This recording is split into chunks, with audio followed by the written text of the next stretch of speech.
All right. Oh boy. Doesn't matter how many times we do this.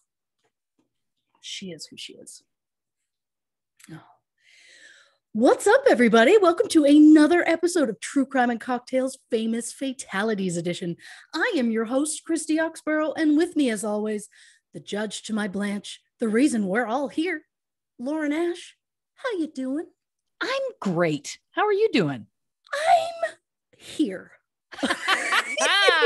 No, there it is. No, I'm good. I'm here. I have no complaints. Sure. Life is the way that it is. And oh Lord, that COVID's just not going away. But our province is pretending it has. So we've just opened up, everything's open, and we're all just living our best lives. And by that, I mean, I'm no longer leaving my house. So there's that. But I don't know if we can even see it, but I'm sporting a new I'm a Blanche necklace. Oh, gorgeous. Which, I have not done yet on here. And I've got one of the zip ups. It's a really thin, like almost t-shirt material. Yes. I'm not going to lie. Too much information, folks. I'm sorry, but I'm not wearing a top underneath and I'm living for it. I think we've passed the point of being too much information on this show, to be honest with you. We have. It's just, we are who we are, and that's why they're still here. If you're new to us, buckle in. Well, I love that because I am also wearing a new item from the merch store, which is the Peaches Bad Bitch t-shirt. Now, these, of course, feature my dog Peaches. I took a photo of her accidentally making this hilarious face with her tongue, and it kind of reminded me of like a Cardi B moment. Yeah, it's just a real so then I just thought bad bitch, which is something I also identify with personally, and made the shirts. And I've gone a little cuckoo bananas. You can get these on t-shirts, crop tops, bathing suits, notebooks, tote bags. But the good news is that for the month of July, 10% of all of the profits we make on any of the Peaches Bad Bitch anything goes to Friends of Milo, which is the rescue that saved Peach's life. And I think that's nice. So truecrewmerch.com, you can get the necklace, the thin hoodie, all the Peaches stuff. Check it out. I love so many things. I love how, without even meaning to, what a beautiful segue and plug into our store. You did. You nailed it. It felt like it had been planned. Ladies and gentlemen, people, it was not planned. Well, I am going to say I did write down what I have like a script that I print out whenever I'm on this side of things. I'm literally always on this side, Chris, you know what I mean. And I'll just add in little notes of things that change per episode. This time I went off sheet. I already don't remember what I've said. That's the problem with this. Once that ring light goes on, my brain is like, I can only remember for this second. If that ring light turns off, poof, it's gone. Just gone. So I'm not going to remember that, but I'll watch it again tomorrow and either kick myself or just be like, you know what? She is who she is. Yeah. I also am living for the Peaches Bad Bitch. Thank you. And immediately I was like, well, obviously I need a shirt. It's turned into, and then I need a notebook, and then I need a tote. And do I try a crop top? I might be ballsy enough to try a crop top. You should. Because I'm thinking a crop top with those super soft pajama shorts that you got me. I'm like, yep. I want to spend a day in that. And by that, I mean also in my bed. Yeah. I get that. So that feels right. So Peaches might be my first. We'll see. I like that. I've been reclaiming crop tops over the past year-ish. Because for me, I feel like crop tops were really big when we were like the early 90s. I feel like they were in. Yeah. And my God, again, I mean, I know that this is a theme I always talk about, but I was so little and I thought I was so big. And so I felt very self-conscious and I never really wore them. And again, looking back, I'm like, you should have been wearing nothing during that time. I mean, I was young, so I, of course, should have been safe. But I think, I think back and Again, the naivete of youth. Anyway, so I've reclaimed them and I just wear them now. Good. And I feel great. I feel great about it. Good for you. Yeah. Because, I thought about me in high school not long ago. And, high school was long ago. I thought about it not long ago. And I was always like, oh, no, no boy is ever going to date me because I'm just way too fat. Was I the skinniest thing in the world? No. Was I like a large child? No. And so looking back, it's like, you know what? Like I was the girl. I'm like, I'm going to wear full jeans and a jacket to the beach because I'm like, oh, I can't be seen in shorts. I wouldn't have been caught dead in shorts at school. Whereas now, oh, everybody has seen me in like shorts that are like, ooh, girl, I don't think we should be going out in those, but sometimes it's really hot. Yes, it is. And so it's like, you know what? Just stop. Just if you're comfortable, yeah, just wear it. Yes. And if they don't like it, fuck them. Oh yeah. That's where I'm at. And I haven't even touched the booze yet, ladies and gentlemen, and other people. Well, you didn't pregame. This is very exciting. No, I was working on, because we're at such a weird thing in our record that I know. You researched for this one. I'm currently researching for our next one, which we're not recording for like a week, but I'm ahead of the game and I'm so close to finishing those notes and I want to get them done early because I'm trying to give myself a little extra time for the episode after that I'm the most super excited about. So I'm like, I got to get ahead of this. So I'm just mentally all over the place. So I've been a sober Sally today, just to get through as much as I can for notes. I won't be by the end of this. Yeah. Recording, of course, but leading up to it. Yeah. Well, listen, I'm into the high noons, peach flavored as an homage to my shirt and my dog. Of course. Also because these go down like water. And as you know, I get self-conscious when I have to read. And if I have any amount of alcohol in my system, I lose the ability to read. And so, or read aloud, I should say. So I'm trying to play it cool, trying to play it safe. I've also got a tumbler of water, which is rare for me on this show. I like it. I mean, I've got the water and then I'm just going to start with a nice little rainbow twist. See what happens. Keep it real. See what happens. And I've also already turned into, I only have one game or one game. I only have one drink. And then at the break, I'm going to get another. Am I possibly going to get two and then get another one at the next? Maybe. Sky's the limit, like it. Is my point. Well, what I also like is we had a bit of a busy day over at this house and realized we have nothing for dinner. And so I've ordered food and I have explicitly put in the notes, do not ring the doorbell, do not knock. Just put it on the doorstep and send me a text. But what's going to be really fun is that at some point in this record, it's more than possible. There'll be like an explosion, a cacophony of dogs barking, but that's also just part of the magic. And maybe not, maybe the instructions will get followed.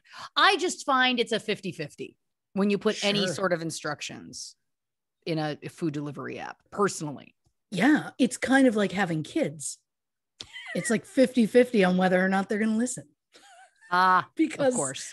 I'm going to tell you, I share a wall with two children, my most energetic, who go to bed around the time that I'm coming in to record, and I let them know. But if you think that there's not a 5-year-old swinging on a loft bed like it's a jungle gym, throwing his body into a mattress like he's Simone Biles, and it's just a lot. And if you think that little clattering of bones isn't going to bang into the wall, sometimes it's happened and I've just let it go. But it depends how many times is it going to happen. So far, none today. I've never heard it on the show, but well, and that's, sometimes also then we get the cats that are like, you've closed a door. That's not allowed. We don't care for that because of course the anxious lady got the anxious cats. Yeah. But that makes sense because the dog that I had before the cats was just so riddled with anxiety. Just, oh, bless her heart. She was just anxious all the time, severe separation anxiety. There were a lot of issues going on there, but it makes sense that I was drawn to her. That we felt that bond immediately, that we were both like, I get it. I see you. And she saw me and peed on the floor, and I went, that's our dog. I don't know why, but it was. Did I get mad at her anytime she actually peed on our floor? Yes, but for some reason I should have known it was coming. Well, listen, I mean, blinded by love, it's a real thing. Yeah, a mother's eyes. Yeah. I like that. Right? I like that. It makes it a more positive. Yeah. Now I have a question for you. This, of course, this episode, we're talking about Britney Spears, and it made me have a question for Blanche. Oh no. Okay. I'm immediately like, oh God, I don't know if we're going to talk K-Fed. I don't know if we're going to talk Timberlake. Well, exactly. Listen, there's a lot of references, early 2000 references here. And this is kind of a Christy question too, also. So I guess maybe I'd like to hear Christy's answer and then Blanche's answer. Sure. Yeah. And I just like that we're adding to the melange of personalities, which is great. Of course. Now for Christy, were you team Backstreet Boys or team NSYNC, team 98 Degrees? I mean, there were so many. Look. And the joke is it started with Britney, which is convenient that this is how it's coming out. Yeah. So I was in, I believe, like the 7th grade, grade 7. And Hit Me Baby One More Time came out. It was probably Much Music on after school. I'm like dancing away in the living room. This is great. And at the time we were living in a place where you open the door and you're like almost practically in the living room. So if you're dancing away, someone's going to catch you if they come in the door. Sure. I was caught by an older sibling who came in and went, oh God, what is this? And I just went, oh, it's new, it's whatever. And I was so teased and so shamed for it by a sibling who went on to be a massive Britney fan, I want to point out, but okay. Anyhow, I was teased horribly for it, so much that I shoved it down and went, you know what? You're right. This isn't cool. I hate it. So Backstreet Boys, NSYNC, all of that becomes a huge thing. And Too Cool for School over here was like, nope, I don't care about that. I like it dark. I want Nirvana. I want, Smashing Pumpkins. I want Soundgarden. I don't care about, boy bands. Lame. If you couldn't tell by all of that, I wore cords that were about a size too big and they were ripped up the inseam, but don't worry. I had them all together with safety pins. Oh yeah. I mean, listen, again, this was very similar to my experience. So yes. So I was a bad bitch. I was not. I really wanted to be. Sure. So at the time I was like, no, it's beneath me. And then as an adult, you start hearing songs on the radio, and that's the moment you realize, oh, no, I know all the words to so many Backstreet Boys songs. It's ridiculous. I know a lot of NSYNC, but back in the day, it was like Timberlake and JC. I love them so much. I've come a long way from Timberlake. Of course, we all but if I had to choose, I did go through a 98 Degrees phase because have you seen Nick? And there's that the hardest thing video they did where he was a boxer and it was filmed in like a sepia, which makes everybody like 8% hotter than they already are. Yep. So I was just here for it. So I did like them, but if I had to choose, I know that my heart lies with Backstreet Boys. I know that. Wow. Yeah. Whereas years ago, I would have been like, I don't know. Who else? is a massive Backstreet Boys fan and always was. Oh my God. Are you going to say your mother? Yeah. Yep. It always happens. Always. It's God. so funny. Well, it explains why I feel like I practically raised you. Yeah, there you go. Yes, Laurel loves the Backstreet Boys. She did the whole time. And listen, I was too cool for school at the time too, but for some reason, the one thing that I let come through was NSYNC. I don't know why. I was like, I didn't own any other CDs or anything, but I was, you know, I would joke that it's like, I like them. And then it was like, kind of like, what's the bit? What's real? You know, that kind of thing. Yeah. But I also really, you know, in retrospect, I know every word to every Backstreet Boys song too. It's funny because it feels like now I don't know the words to anything on the radio. And then I wasn't actively seeking out or listening to those songs, but I know every lick of them. Every single one. Right? The Call came on the radio the other day and I was like, oh, I haven't heard this in years. Full into it. I didn't expect any of that. It was bigger than me. I guess, for those who care, when it comes to Backstreet, I was always Nick. And then I went through a little phase where I was Brian. And then I heard that Brian had a heart problem. Oh, that was it for me. I was like, oh, okay, who doesn't become a puddle of a human being over someone with a heart problem? I don't know don't think that's a thing. But the thing is, I felt bad. There was a little sympathy. And then I feel so bad for him. But Nick was always my main one for that. Right. Which I guess is maybe possibly Blanche coming in, but well, yeah, that was exactly, I mean, you're blanching, which is what I was asking for. Yeah. If Blanche had to go for it, I'm not saying for the full group. I'm saying just for very specific members that she likes. Blanche goes 98 degrees. Oh, probably NSYNC Backstreet. What I like is that Blanche thinks about these bands as an entity, that it's like they are a group. They are, they're just cogs in a wheel. Yeah. Yeah. I like that. Yeah. I mean, Blanche just, she sees that whole gender in a whole different way than even I do, which is weird to say because it's me. Like at some point I'm going to need to start talking to someone about all of these different personalities. We're going to need a flow chart for sure. If nothing else, just, yeah. I mean, I think most of us, Justin, when he first came out and was a thing, like when he grew a little from Mickey Mouse Club, it was like, oh, here we go. It's like Ryan Gosling. You meet Ryan Gosling from Mickey Mouse Club and you're like, okay, kid, thanks for coming out. And then you meet Ryan Gosling from like The Notebook or Crazy Stupid Love. And it's like, hot damn. So he needed those years to grow. Whereas Justin grew nicely.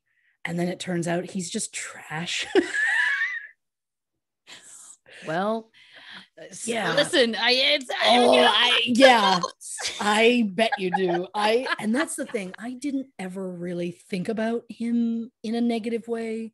And then something came out years ago that someone pointed out, like every single time he has a new movie or a new song or a new album or something, for some reason, he always is bringing up Britney in the interviews. And it's like, oh my God, that's all you have. You're still using her to try and get popularity or get your name in the press or whatever it is you're doing. And then stuff came out recently and he was just like, everything going on with Britney. And it's like, what are you saying?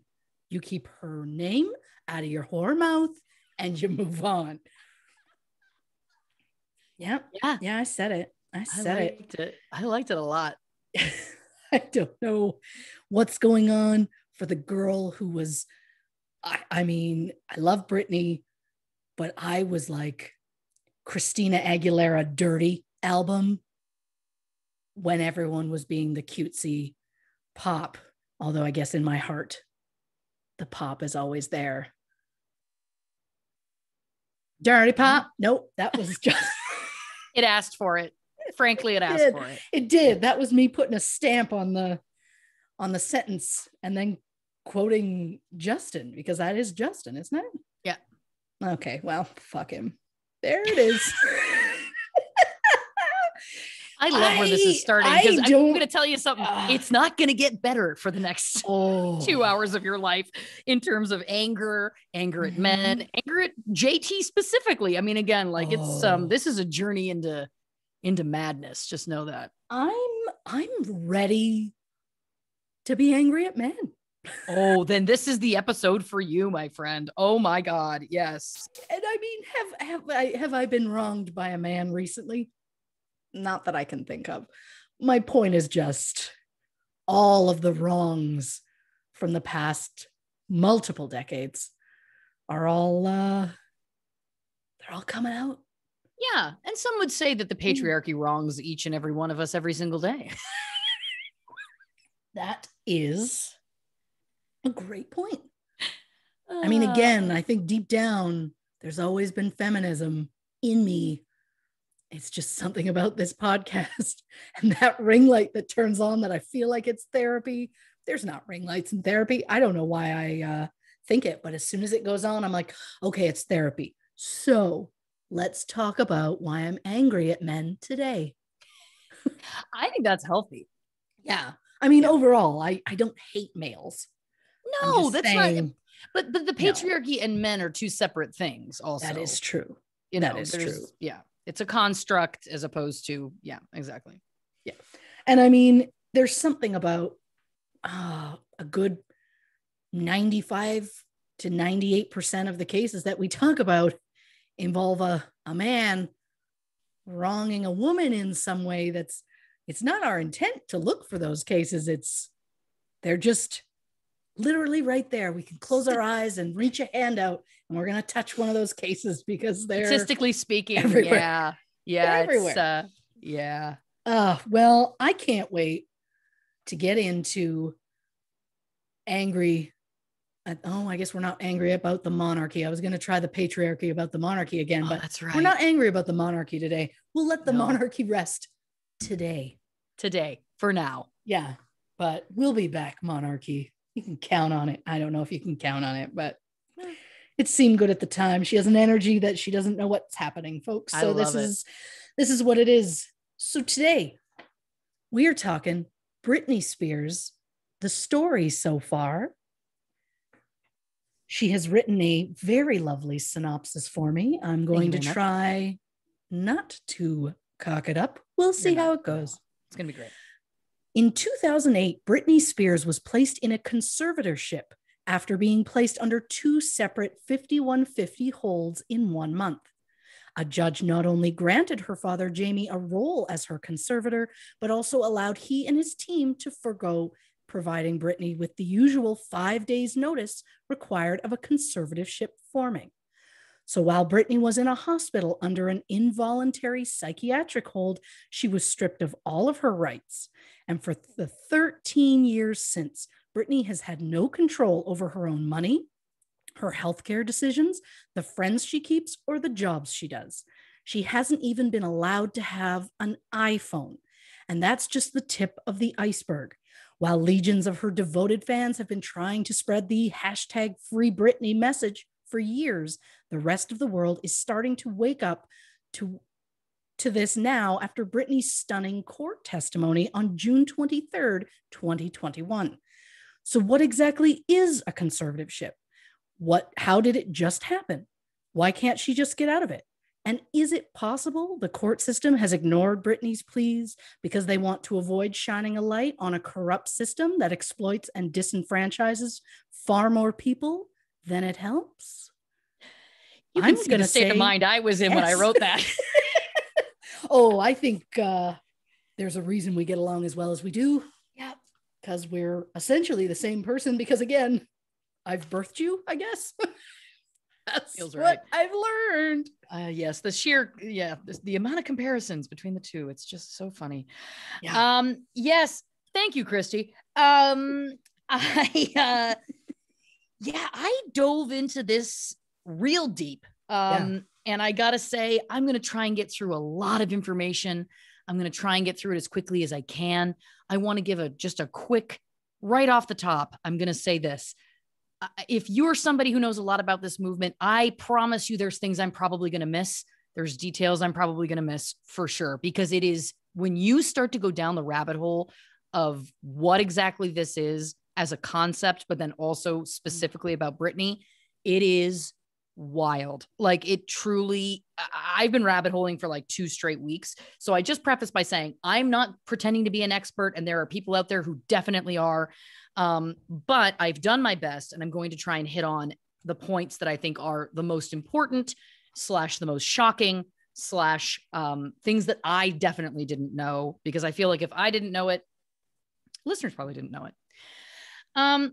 Also, the other thing is, as people know, I have hard time saying certain words. For example, MacArthur. Now that's just because of an accent, but conservatorship, conservator, that word conservator is what I want to say every time. Conservatorship. It's how it's spelt. So please bear with me.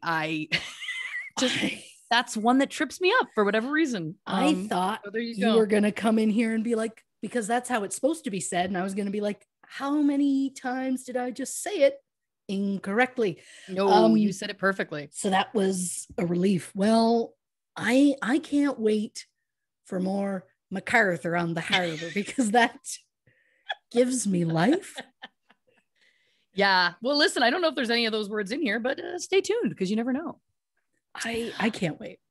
Thank you. Well, bless. All right. Britney Spears, the story so far. Again, this is very up to the moment, because this unbelievable testimony that she gave was just June 23rd, and we're just in July now. So I am excited, much like I on the Armie Hammer front. When I did that episode, I was like, I'm going to keep this as up to the minute as I can. So because that's who you are. It's who I am as a researcher. And I have a passion for that for some reason. And I don't know why. You have a passion for up-to-date details and e-commerce stores. I do. Yeah. Ah, bless it. All right. So I'm going to start off. What does it mean to be in a conservatorship? Because yes, there's a lot of talk about it, but breaking it down, it's also been referred to as a guardianship. But a conservatorship is a complex legal arrangement that allows a judge to grant control over a conservatee's finances if that person is unable to maintain them due to physical or mental limitations. Conservators can also take control of a conservatee's estate, assets, and in some cases, their person. When a conservator controls the conservatee's person, they are in charge of managing everything in their daily activities, including healthcare and living arrangements. These are typically reserved for those who are old, ill, or infirm. A representative is designated to manage the person's affairs and estate if that person is deemed unable to take care of themselves or is deemed susceptible to outside influence or manipulation. That's an important one too. So conservatorships in general are designed to be a last resort, and they are designed in theory to protect the vulnerable. Britney, of course, has been living in one since 2008. So to provide some more context about them, I wanted to give some examples of famous conservatorships that I didn't know existed.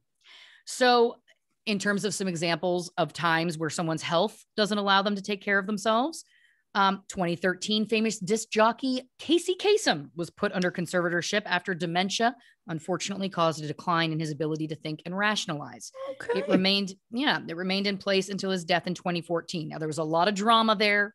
It changed hands between his wife and his children and whatnot. But the point is that he did need someone to take over, unfortunately, because he was no longer able to. Another example, in 2015, Joni Mitchell suffered a brain aneurysm. I had no idea about this. A judge placed a friend of hers as a conservator, though the friend would not be able to control financial decisions. Joni actually was able to learn to talk again fairly quickly, but it took her 3 years to learn to walk again. I had no idea about this. Wow. Yeah. And so there's no kind of update I could find about whether she's still in the conservatorship.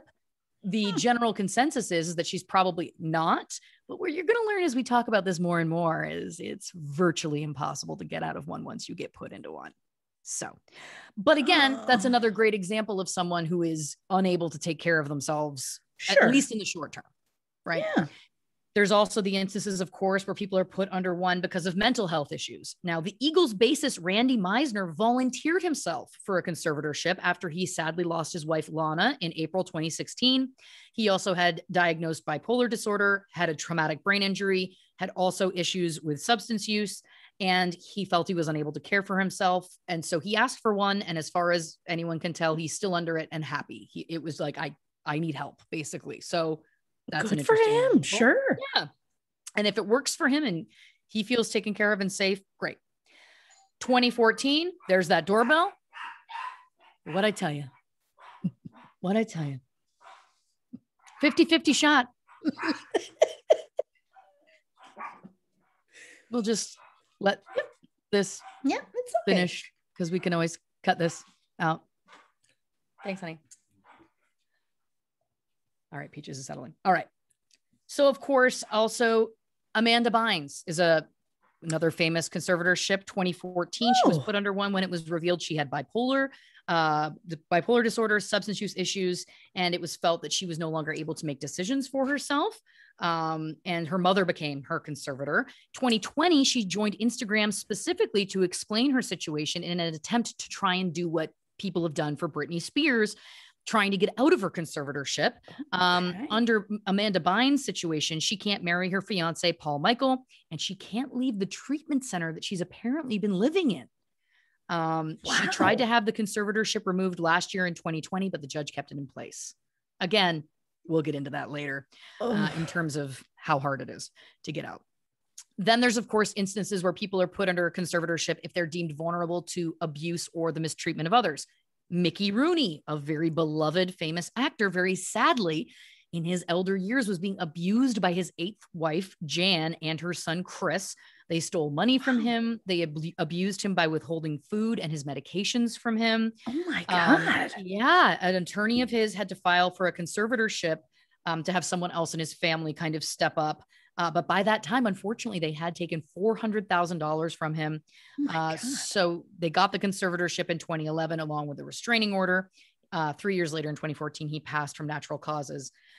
Also, there's, of course, the famous case of Brian Wilson of the Beach Boys, who musical genius. I'm a huge fan. He was misdiagnosed by his psychologist, Dr. Landy. Dr. Landy said he had bipolar schizoaffective disorder. He did not. Dr. Landy decided to just control everything in his life. There's a good biopic.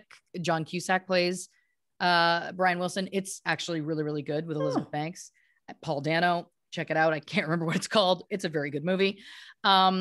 But basically he had such a hold on Brian Wilson. He was controlling absolutely everything in his life. And his Brian Wilson's cousin was the one that ended up filing to get a conservatorship and getting him away from this abusive doctor. So as you can see, these are all examples where conservatorships were intended and used because there was a specific reason why this person needed the help. Like it was like imminent, right? So it's either dementia, a brain aneurysm, abuse, you know, all of these kinds of things, a crisis like the Eagles bassist I was referring to. But it's important to keep in mind that these are all people that, at least in the short term, some in the long term, could not take care of themselves. Since the establishment of Britney Spears' conservatorship, she has released 4 albums, headlined a global tour that grossed $131 million, and performed for 4 years at a hit Las Vegas residency that brought in over $138 million. Yet, her conservators, who include her father, Jamie Spears, have controlled her spending, her communications, and her personal decisions, including her healthcare, what medications that she takes, literally everything in her personal and professional life. What's interesting to me is that another reason that conservatorships, as I've talked about, another reason that they get granted is because you're trying to protect someone vulnerable from being manipulated. Sure. But my question is, how do you protect somebody who then gets a conservator who could arguably be manipulating the person? Right. Now, in some cases, I know there's a chance to get things changed, but of course, I'm going to get into all of the reasons why this one is, in my opinion, extremely dysfunctional and horrific, for lack of a better term. Sure. So why is Britney under the conservatorship? Well, in 2008, Britney had what has been described as a string of public meltdowns that were all captured by the paparazzi. The second part of that sentence is the most important part, and we're going to get into it. She was taken to the hospital twice in 1 month, as I mentioned in the summary.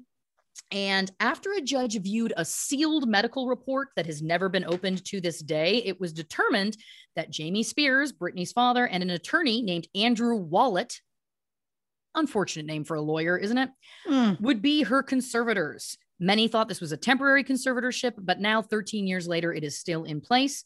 Obviously, we know that she spoke this past June for 24 straight minutes describing what she's been living in, basically begging to get her life back. Thus far, no real changes have been made.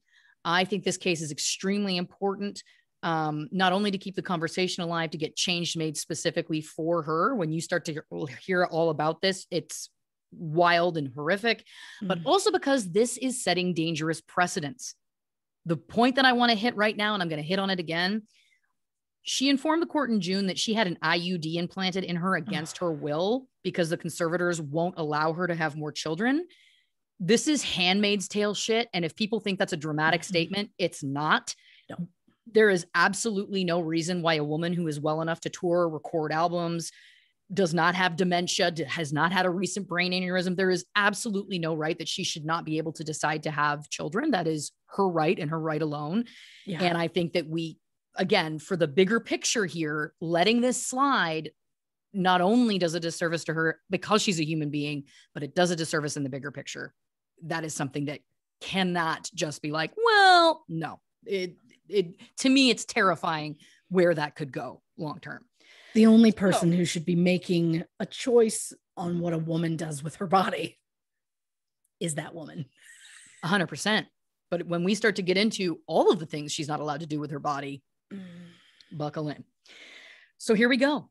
A wild, terrifying, heartbreaking ride. Britney Spears. The story so far. I was in a mood when I wrote this. Okay. Love it. She comes from Kentwood, Louisiana, a born performer. Of course, she was a scene stealer at dance recitals beginning at age 3. Her parents would drive her to local competitions in Lafayette, then to larger ones in New Orleans. They were very humble, Jamie and Lynn Spears, her parents, and they often had to borrow money from friends to pay for gas to get her to auditions. 1992, a 10-year-old Britney Spears, of course, competed on Star Search. She blew them away. Her voice was amazing. And of course, Ed McMahon came over, told her she had pretty eyes, and asked her if she had a boyfriend. That's what he asked her. Stop. Can that generation stop with that? I know. That was the first thing that my child was asked on his first day of kindergarten was, does he have a girlfriend yet? And it's just like, at the time, he was 4.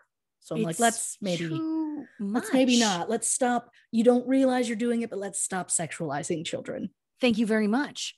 Stop putting into their brains, oh, you don't have a girlfriend yet? What's wrong with you? Well, I think what you're going to really hate is the follow-up, because she said, no, sir, they're mean. And then Ed McMahon said, how about me? Okay.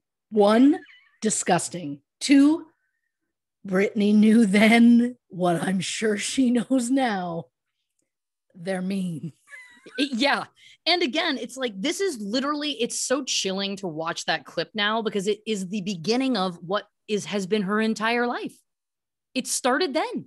It probably started before then, but that is a documented moment where it's like this girl at the time being preyed upon by a predator. Ugh. It's gross. Much like last week, what was it? Fuck Groucho? Fuck Ed McMahon. I don't care that he's dead. I don't care if it's disrespectful. Fuck him. It's disgusting. Creep. It's actually more helpful when they are dead. True enough. True enough. So if there are any like, I'm here to avenge Ed McMahon, take a look in a mirror, folks. We need your powers being used elsewhere. Exactly. Yeah, I think Ed McMahon's fine. I don't think he needs the press. I think it'll be fine. I think you're right.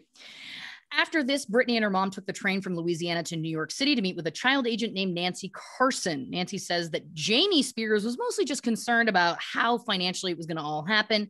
Lynn and Brittany decided to come to New York so Brittany could take classes. Nancy said that Brittany was funny, sweet, a wonderful little girl. She said Jamie visited from time to time, but he was very anxious to see that the time being spent there was actually, quote, worthwhile.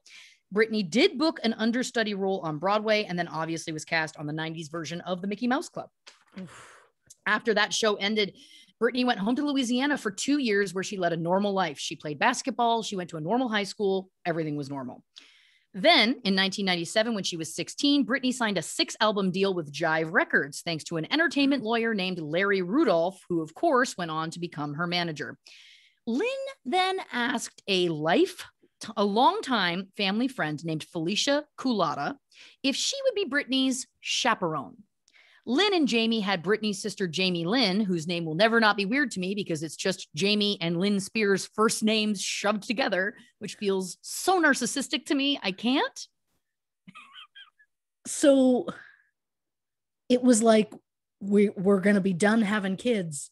I want to name her after me. No, I want to name her after me. How about we name her after both? Yep. But yet forget the first child we had. That's already done. Well, again, I'll get to that. So Jamie Lynn was only 6 at the time, grade 1, first grade. Lynn didn't feel that she could leave Jamie Lynn or take her out of school. And Jamie, I guess, was just not interested in being Brittany's chaperone on the road. Oh, but he's sure interested now. Oh, isn't he? Already fired up. Yeah. You're already, the foreshadowing is real. Yep. So it is said that Jamie wasn't really around much when Brittany was growing up. He had struggles with alcohol use.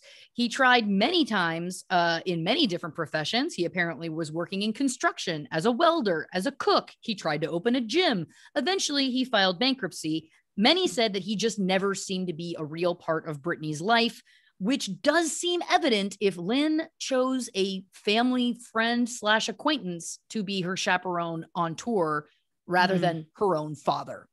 Just saying. Mm-hmm. So Felicia Culotta, also from Kentwood, Louisiana, had known Brittany since she was 5, and she agreed to go on the road with her as her chaperone for 3 months. It turned into over 23 years. So they had a grand time together. Wow.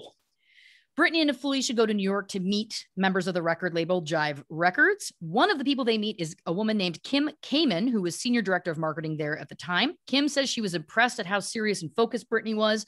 She also said Lynn would do absolutely anything it took for Brittany to be a star, that Lynn supported her. Kim also said that she never talked to Jamie. And the only thing Jamie literally ever said to Kim was, and I quote, "My daughter is going to be so rich, she's going to buy me a boat." Kim followed that up by saying, "That's all I'm going to say about Jamie." But buckle in, because I have so many more things to say in a section I'm calling Some Not So Fun Facts About Jamie Spears.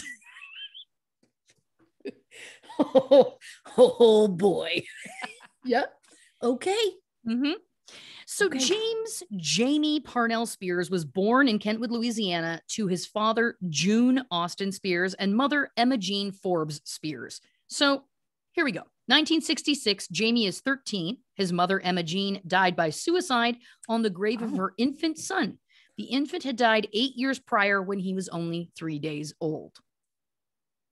4 years later, when he was 17, Jamie survived a car accident that killed one of his football teammates. It is unclear who was driving the car, but Jamie lived, and unfortunately his teammate did not.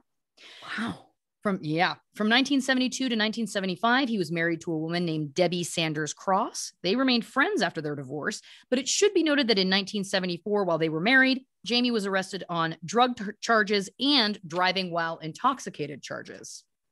1976, he married Lynn Irene Bridges. They eloped when Lynn was just 21. The next year, they had Brian James Spears. That's, of course, Brittany's older brother. Lynn had explained that Jamie liked to drink alcohol at social functions, but everything got worse after Brian was born in 1977. And right before Brian's first birthday, Jamie disappeared for a week on a bender. From that moment on, Jamie routinely began to miss family celebrations. Then there's the pesky verbal abuse. When Lynn went back to college to finish her degree, Jamie would say things to her like, "You're too stupid to graduate. How come they don't know that down at the school?" Lynn describes their relationship as, quote, destructive love, and says that as the three children grew up, Lynn says, our children saw far too many knockdown, drag-out fights between their mama and their daddy. Ugh. Sounds like that's probably true. 1980, Lynn files for divorce, requesting a temporary restraining order. She said she feared that he would become angry when served the divorce papers, and also feared he would harass or harm her, especially if he had been drinking alcohol. In those same divorce papers that were filed and then withdrawn in 1980, Lynn also accused Jamie of cheating on her on Christmas Day. Come on. Yeah. Oh. 1981, they reconciled, and Lynn gave birth to their second child, Britney Jean Spears. What a time to continue to build your family together. I am not judging Lynn then, but I'll judge her later. Oh, I can't wait. 1991, 10 years after Britney's birth, Lynn gave birth to their third child, Jamie Lynn Spears. Jamie Lynn, of course, goes on to become an actress and singer, but this pregnancy was a surprise to Jamie and Lynn, as Jamie had recently got a vasectomy. But after Lynn became pregnant, Jamie revealed he just didn't bother to go in for his follow-up appointment. Oh my God. Mm-hmm. Oh, dude, what are you doing? Mm-hmm. Oh, I think the other thing to keep in mind throughout all of this, and this is a theme that you'll see come up again and again, is that Lynn just tells everybody their business. You know what I mean? Like, it's okay. There's a lot out there if you want to look for it. Anyway. Okay. Well, I had completely forgotten, as earlier I made a comment about the two sisters. I had forgotten there was a brother involved. And so he's a real treat too. But we'll get to Brian. We'll get to Brian. In the year 2000, Britney built a $4.5 million estate for her mom, Lynn, in Kentwood. She urged her mother desperately to divorce her father, Jamie, knowing that, according to Lynn, and this is a quote, years and years of verbal abuse, abandonment, erratic behavior, and his simply not being there for me had taken their toll. Lynn and Jamie did divorce 2 years later in May 2002, and Britney told People magazine at the time it was the best thing that ever happened to her family. That was 2002. Want to remind you, 2008, 6 years later, he's in control of everything about Britney's life. Okay. Lynn says that she believes the marriage just came apart slowly in sad little pieces, cruel words flung in the heat of the moment, fueled by alcohol's evil energy. But then she would go on to describe the things that Jamie said to her. You're stupid. You're selfish. You graduated from college, but you don't even know how to get out of the rain. It sounds to me like maybe it was abusive, Lynn, and not just coming apart slowly. It sounds like he was always terrible to you. And I have nothing but compassion for people who are in those positions. I understand firsthand how hard it can be to get yourself out of one of those situations. But it's as time goes on, there's choices that she makes that it's tough. Again, I'm not talking about young her in the thick of it, feeling like she can't get out. Later, when she has resources and things available to her and she does get out, I just think that Lynn has unfortunately put her daughter into some very sticky positions. I bet. 2004, 2 years after the divorce, Jamie goes to rehab for his alcohol use issues.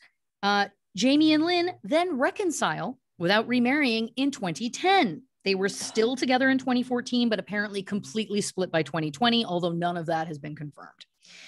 Now, it's important to note, Jamie Spears has had no job of record for more than 2 decades. Details of his financial livelihood, independent of his affiliation to his daughter Britney, remain unknown, which I interpret as he's just been living off of her for over 20 years, plain and simple. Of course he has. Now, here's some more juice. September 2019, Britney's ex-husband, Kevin Federline, obtained a restraining order against Jamie Spears following an alleged physical altercation between Jamie and one of Britney's sons, Sean Preston. According to law enforcement, the report was filed following a heated argument between Sean Preston and his grandfather at Jamie's condo on August 24th, 2019. Brittany had the boys over at his condo that evening. Jamie and Sean Preston got into an argument. Preston felt unsafe, locked himself in a room. Jamie broke into the room and violently shook him. I believe he was 13 at the time. Oh, God. He was not physically injured, but obviously very scared and shaken up. Kevin Federline and his lawyer went to court 3 days later for an emergency hearing to seek a restraining order. The order was granted with no opposition from Jamie. It prohibits him from coming anywhere near Sean Preston and his brother, Jaden James, for 3 years. Oh. And he did not care to object to it at all. No, I bet he doesn't, because they're not his moneymakers. Well, yeah, exactly. Jamie also chose to leave town before police could question him. Now, I know you'll probably get into it, but my thing right now is once you get like something like that happens, that should have courts going, he should not be in charge of anyone. And that is the question that comes up again and again. There is 100%. I know. And you know what's very sad is that in that moment, that's not what happened. What happened in that moment was it affected Brittany's custody. So Brittany and Kevin were 50-50 since 2007. There were hiccups along the way. I'll get into those later. But at that time in 2019, Kevin Federline began to officially receive custody of the boys 70% of the time. Now, that had been an informal arrangement since 2018, but it was made official in court August 28th following this issue with Jamie. And that's the kind of stuff that just gets me. It's like, so your father, again, is abusive to your son and it affects you, Brittany. That is just so unjust to me. I can't. June 2021, it's revealed Jamie receives a monthly salary of $16,000 for living expenses, plus an additional $2,000 a month for office space rental fees. Do you know how much Brittany gets? $2,000 a week, no matter how much money she's making. And she doesn't get a penny more. And what the fuck is he doing with the office space? Yeah. June 23rd, 2021, Brittany said at her conservatorship court hearing, the word gets me, my dad and anyone involved in this conservatorship and my management who played a key role in punishing me, they should be in jail. Jamie's attorney, Vivian Thoreen, released a statement saying, Jamie is sorry to see his daughter suffering in so much pain. Mr. Spears loves his daughter and misses her very much.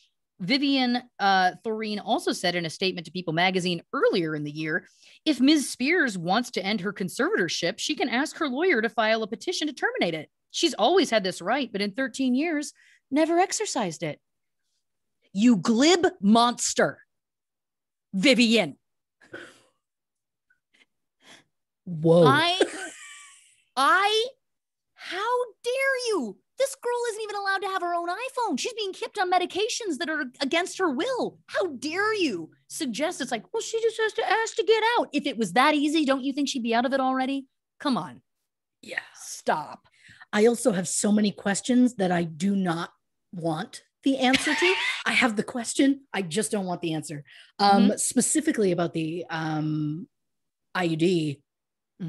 I don't want to know how that went to get into her body and how like having her being forced to go to like a hospital to have something like that done. I can't think about it. I don't know whether she consented at the time. There's no kind of details about how it happened. But the other thing that's important to remember is she's being kept on a lot of medications. So who knows? It could be that she was talked into it. It could be that she legitimately wanted it and just wants it out now. That's her prerogative too.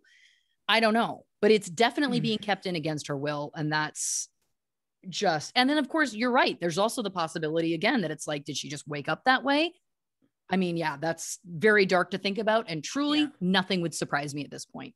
And the other thing I wanted to say to Vivian is Brittany said in part of her testimony this past June, she didn't know.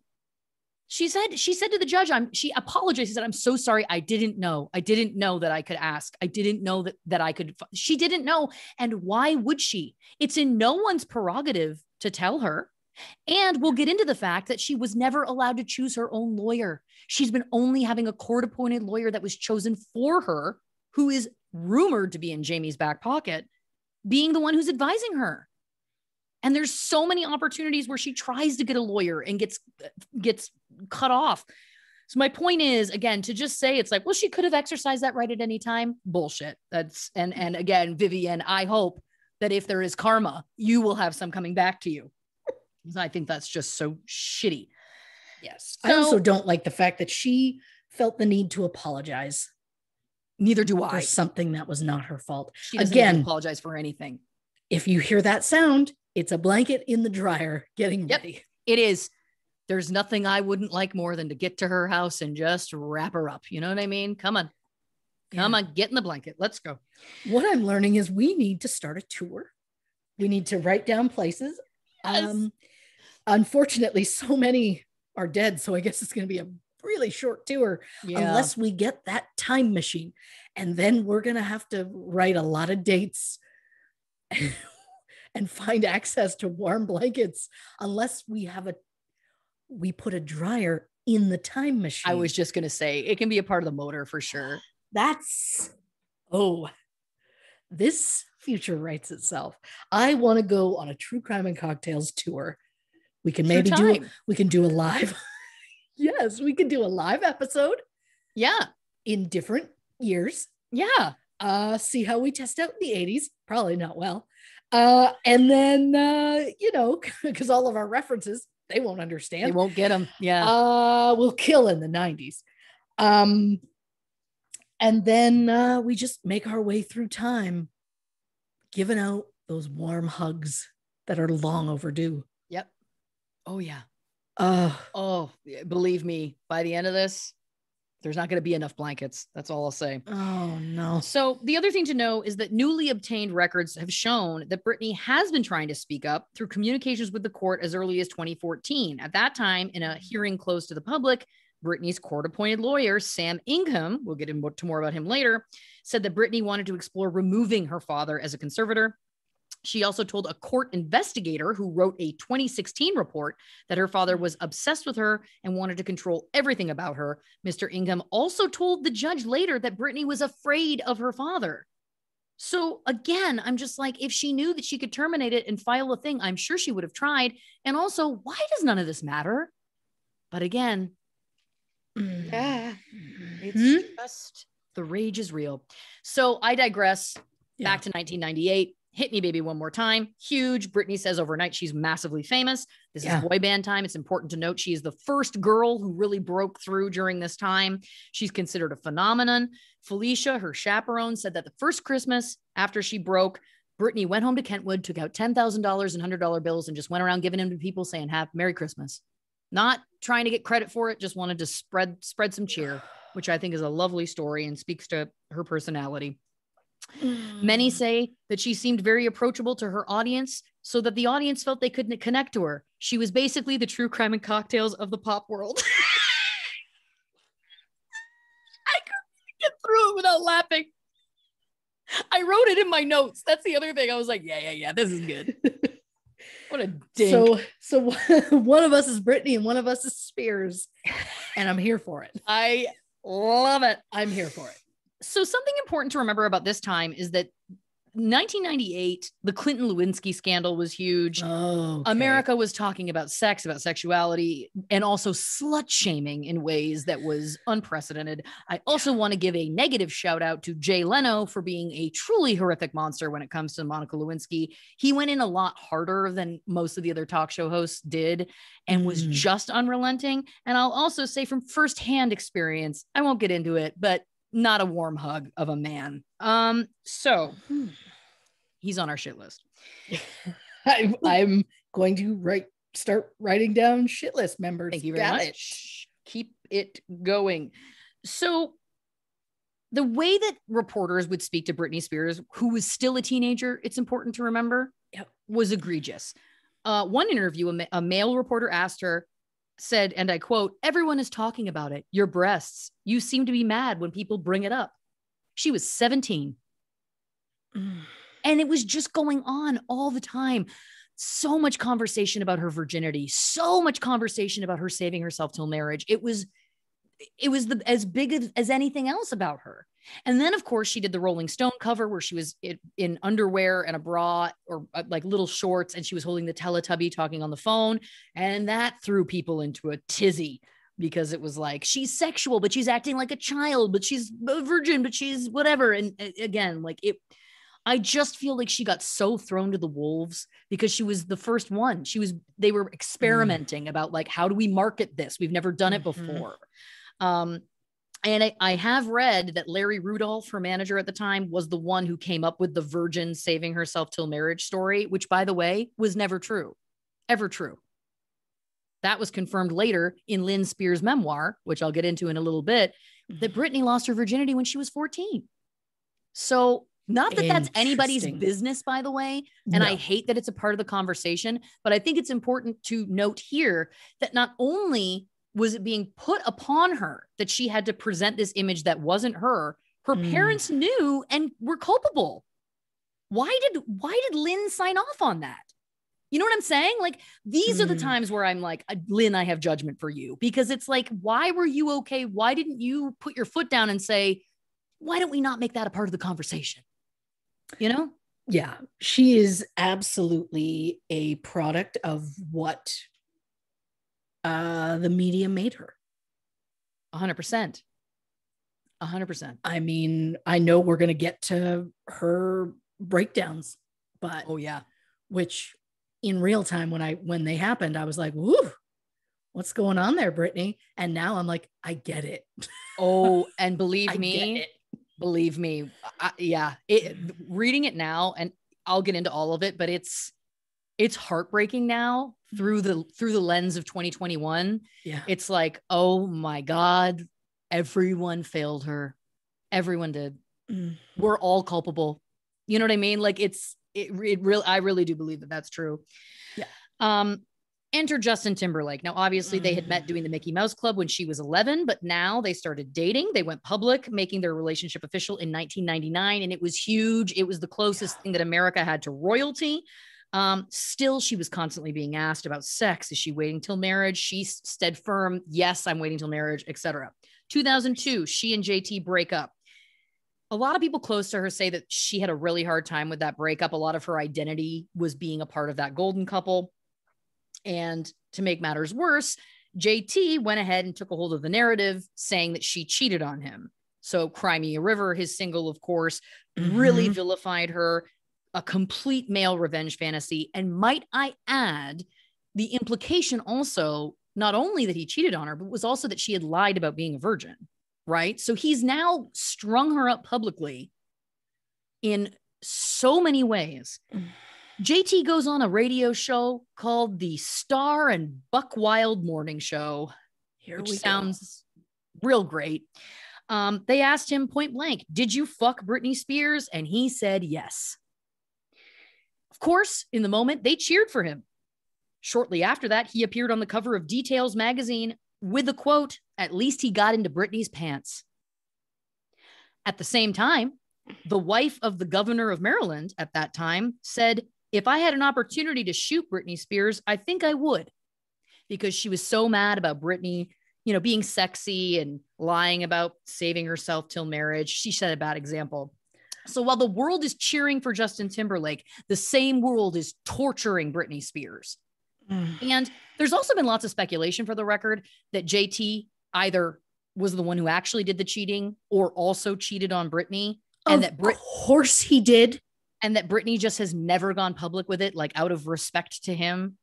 There was also speculation I've heard that it's possible she could have gotten pregnant at that time by him, and that she potentially maybe had pressure to not keep the baby. Those are complete speculations, but where there's smoke, there's fire. My point is, I don't think it was as cut and dry as Britney Spears cheated on Justin Timberlake and he was completely innocent and there's nothing else to the story. I don't buy that.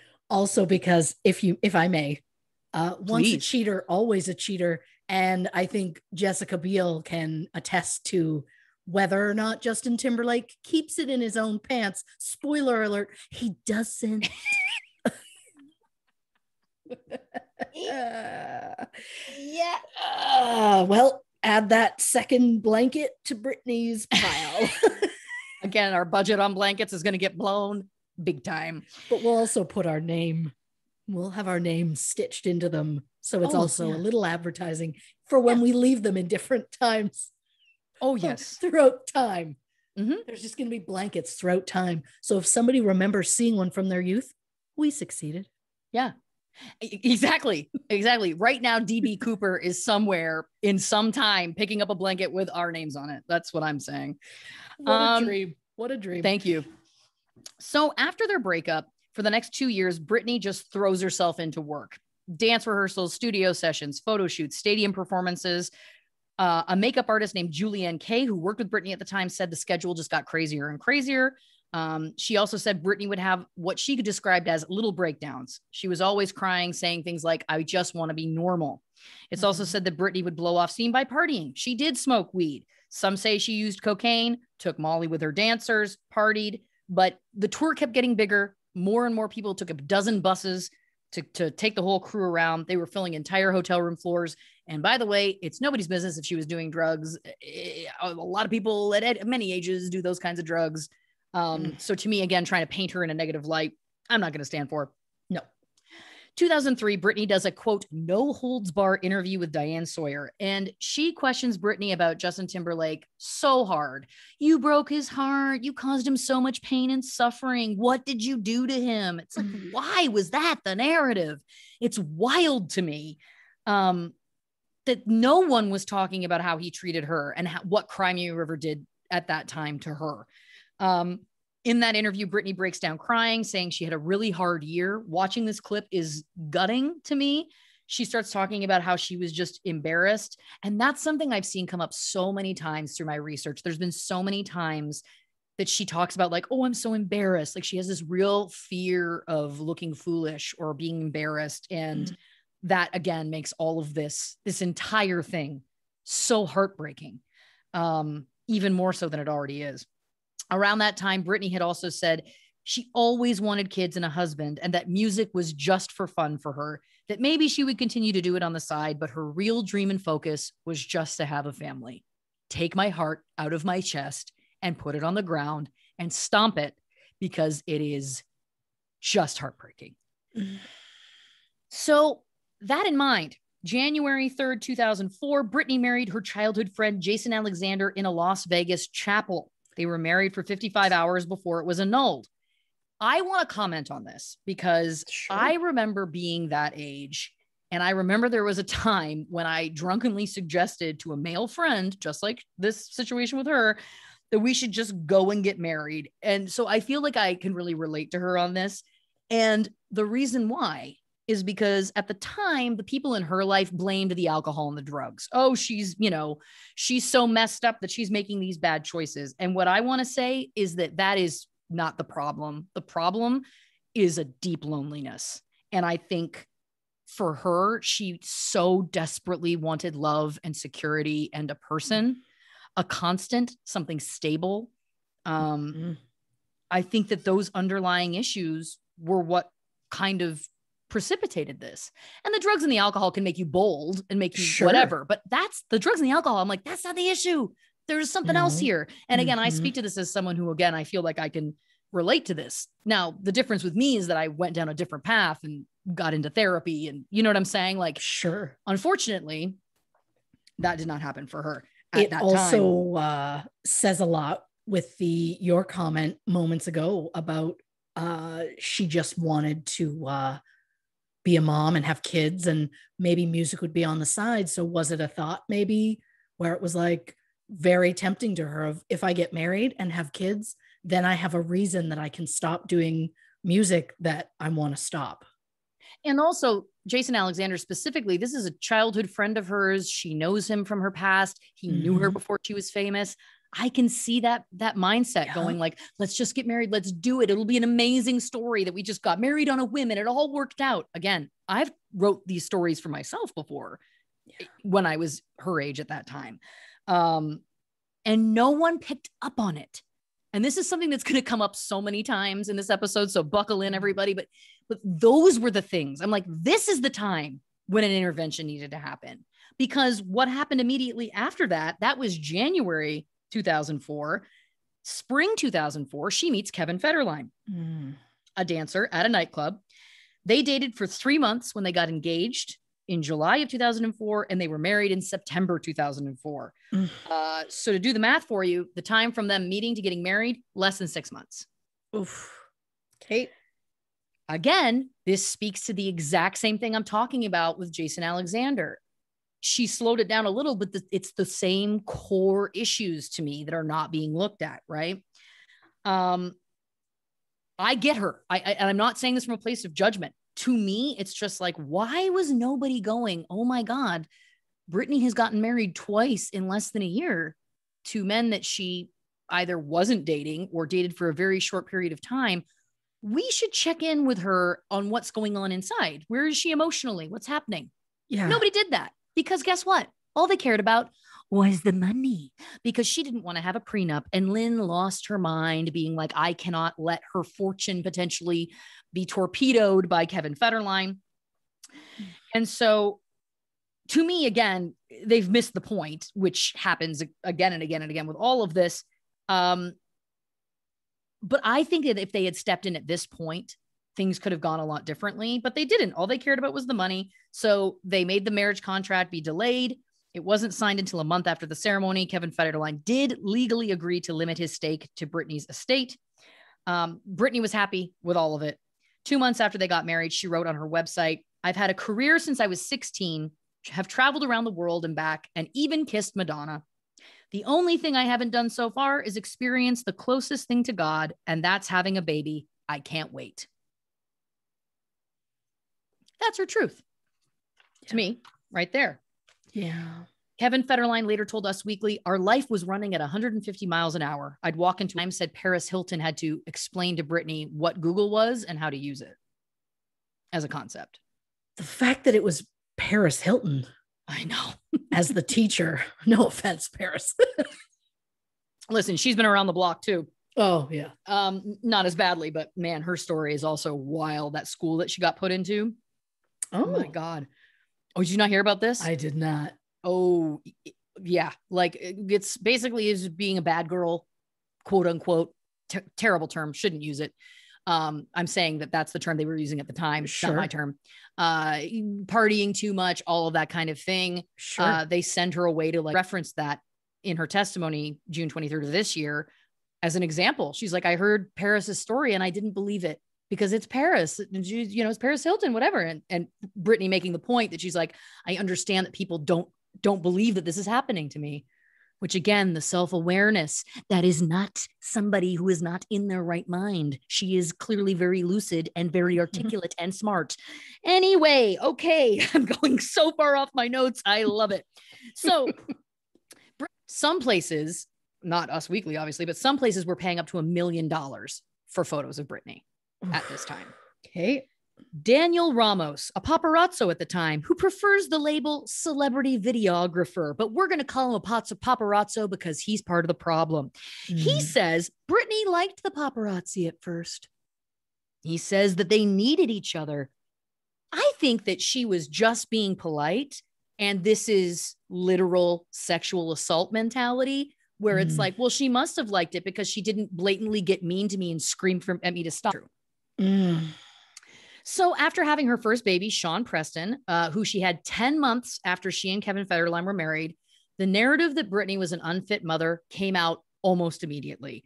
There was an incident where she was photographed driving with Sean Preston on her lap.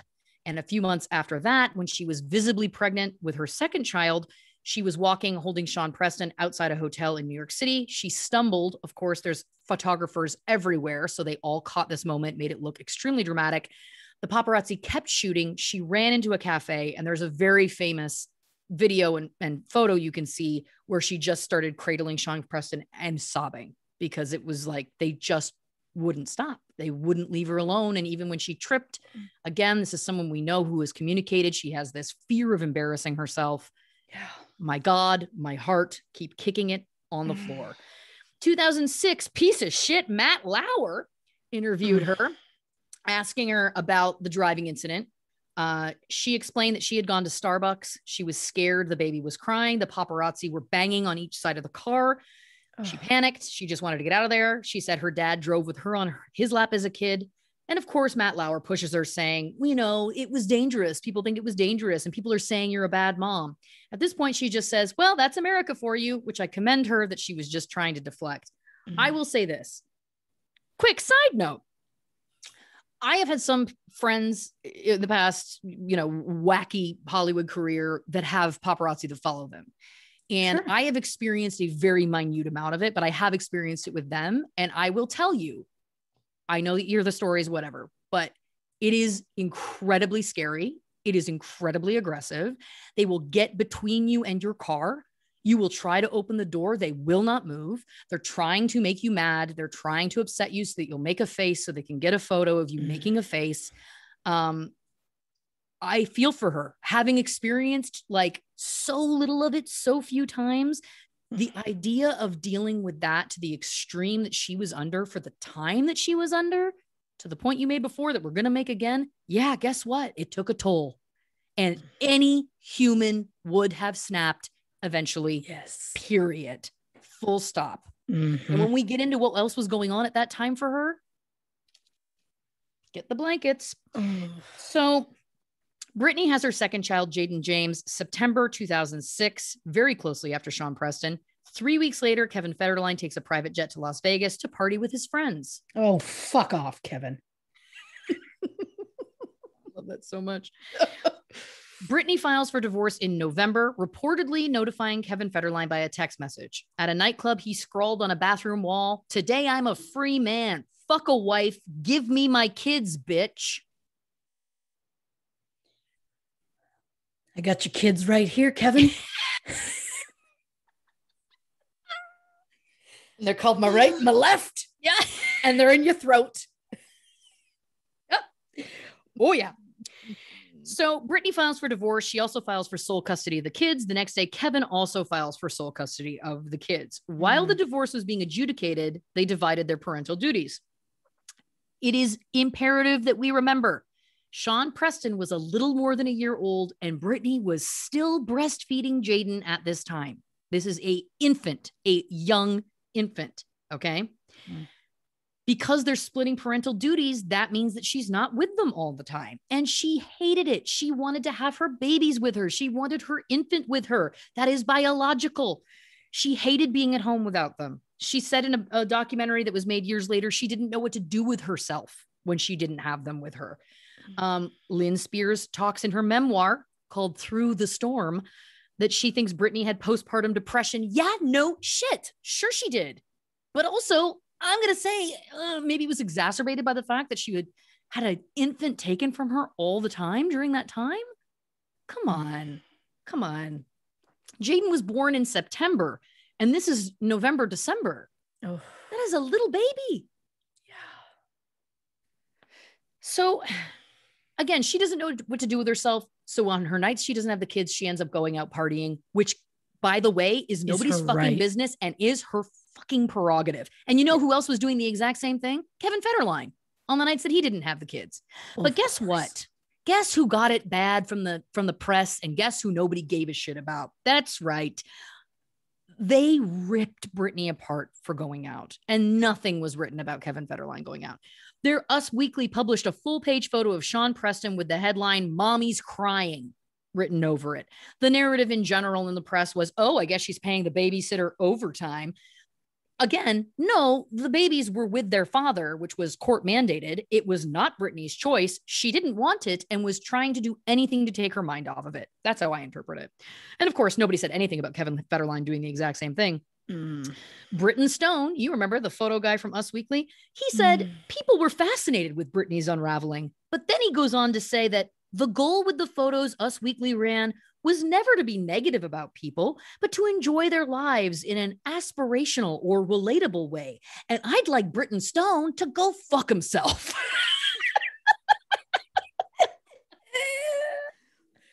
Choke on a bag of dicks, man. The headlines that were being published at that time were about her being crazy, were about Britney's nanny tells all. This one again, Mommy's Crying. I also was huge into these magazines at the time. It was a different time. I was one of the people who was me. I wasn't necessarily buying magazines for Britney at all, but I was just a pop culture fiend. I bought magazines because I wanted to know all of the stuff. But I remember at that time it being like, wow, they're not giving her a break. Wow, this is really negative. I did not look at anything they were publishing of Britney Spears as being aspirational or relatable in any way, because I also want to remind you that this was the period of time paparazzi were shooting up celebrities' skirts as they were getting out of cars.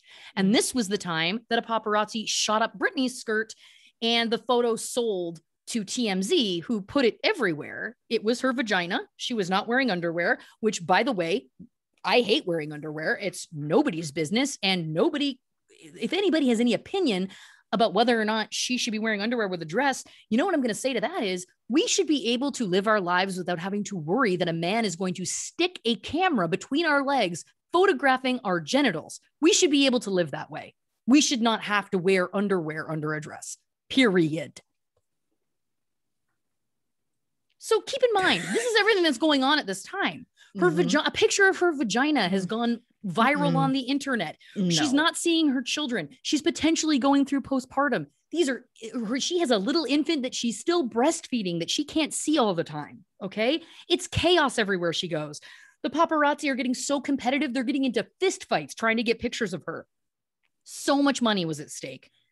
You see videos of her at this time. She's being swarmed. You can hear her just saying, I'm scared, I'm scared, I'm scared. Anyone who wants to paint what was happening as being on her or innocent is wrong. I am right in this. Where's the judge gavel?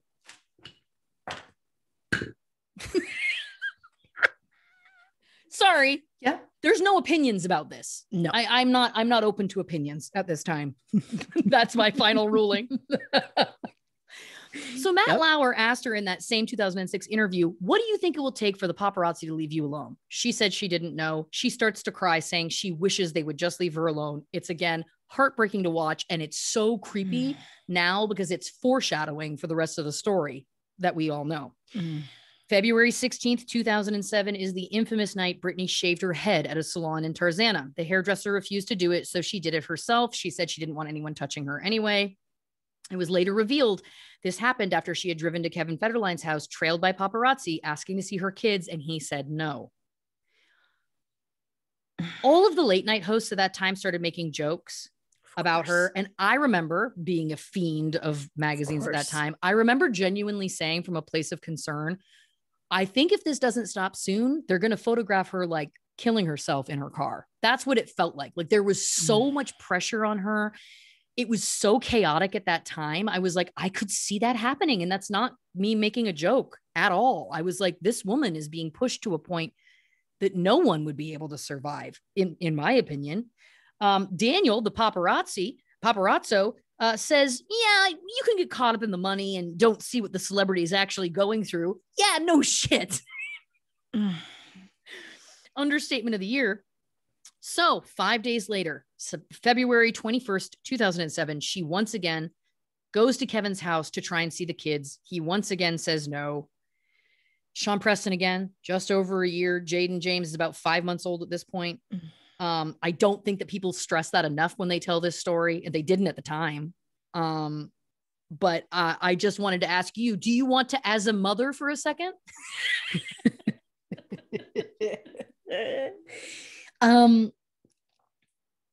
As a mother. Thank you. The protection that you just instinctually feel towards your child, especially when they're so little and you're like, they cannot do anything for themselves. They cannot protect themselves. You will do anything. Like, I am the biggest chicken in the world. I'd get between them and a bear. Yeah. And the idea, if I see a bear, I'm gone. But if my child is there, I'm getting in between them and the bear. No questions asked. So yeah, I can't even. And for someone who wanted them so badly, and to have them taken away, and also just after, like, when you're breastfeeding, there's a whole like emotional, at all, like the hormones that are going on, like all of that kind of stuff is just a recipe for disaster. So, and I feel like no one was talking about that at the time. It was just, what's wrong with Britney? She's lost her mind. And it's like, wait a second, guys. She's only allowed to see her infant babies, 1-year-old and an infant, 3.5 days a week. That is huge. Yeah. I don't think that I don't remember, and I mean, I could be wrong, but I don't remember that narrative ever getting out there. All I remember was she's gone crazy. She shaved her head. She's gone crazy. She got an umbrella, which we'll get to in a second here. But yeah, you know, it just, it breaks my heart. It really, really does. So that night in question, she's with her cousin, Allie. They leave Kevin Federline's house, drive to a gas station. Daniel, the paparazzo, was there. He's like, I'm concerned about you. I hate it. Britney had a small dog in her lap. And this is around the time she always had a small dog that she would dress up all the time, which again, I'm not a therapist. I don't think you need to be. This is a mama who is in crisis. She is missing her babies. She is having a crisis. Yes. Why I'm like, where was Lynn? What were you doing? Your daughter was not okay. Again, to me, it should not have gotten to where it got to. Anyway, no. They leave the gas station. They go back to Kevin's house to try again. She buzzes. He won't let her in the gate. She's very upset. They get back in the car. They go pull up behind a Jiffy Lube. This is according to Daniel, the paparazzo. Then he gets out and says, I'm just going to ask you a couple of questions. Then I'll leave you alone. Like, he calls the shots. Allie is begging. There's video of this. You can see Allie is begging him and the paparazzi to leave her alone. Daniel pushes it. And that's when Britney gets the umbrella out and starts hitting his truck with it. Daniel said, that wasn't a good night for her. And it wasn't a good night for us. Well, actually, that was a good night for us because it was a money shot. I'm going to say this. Fuck off, Dano.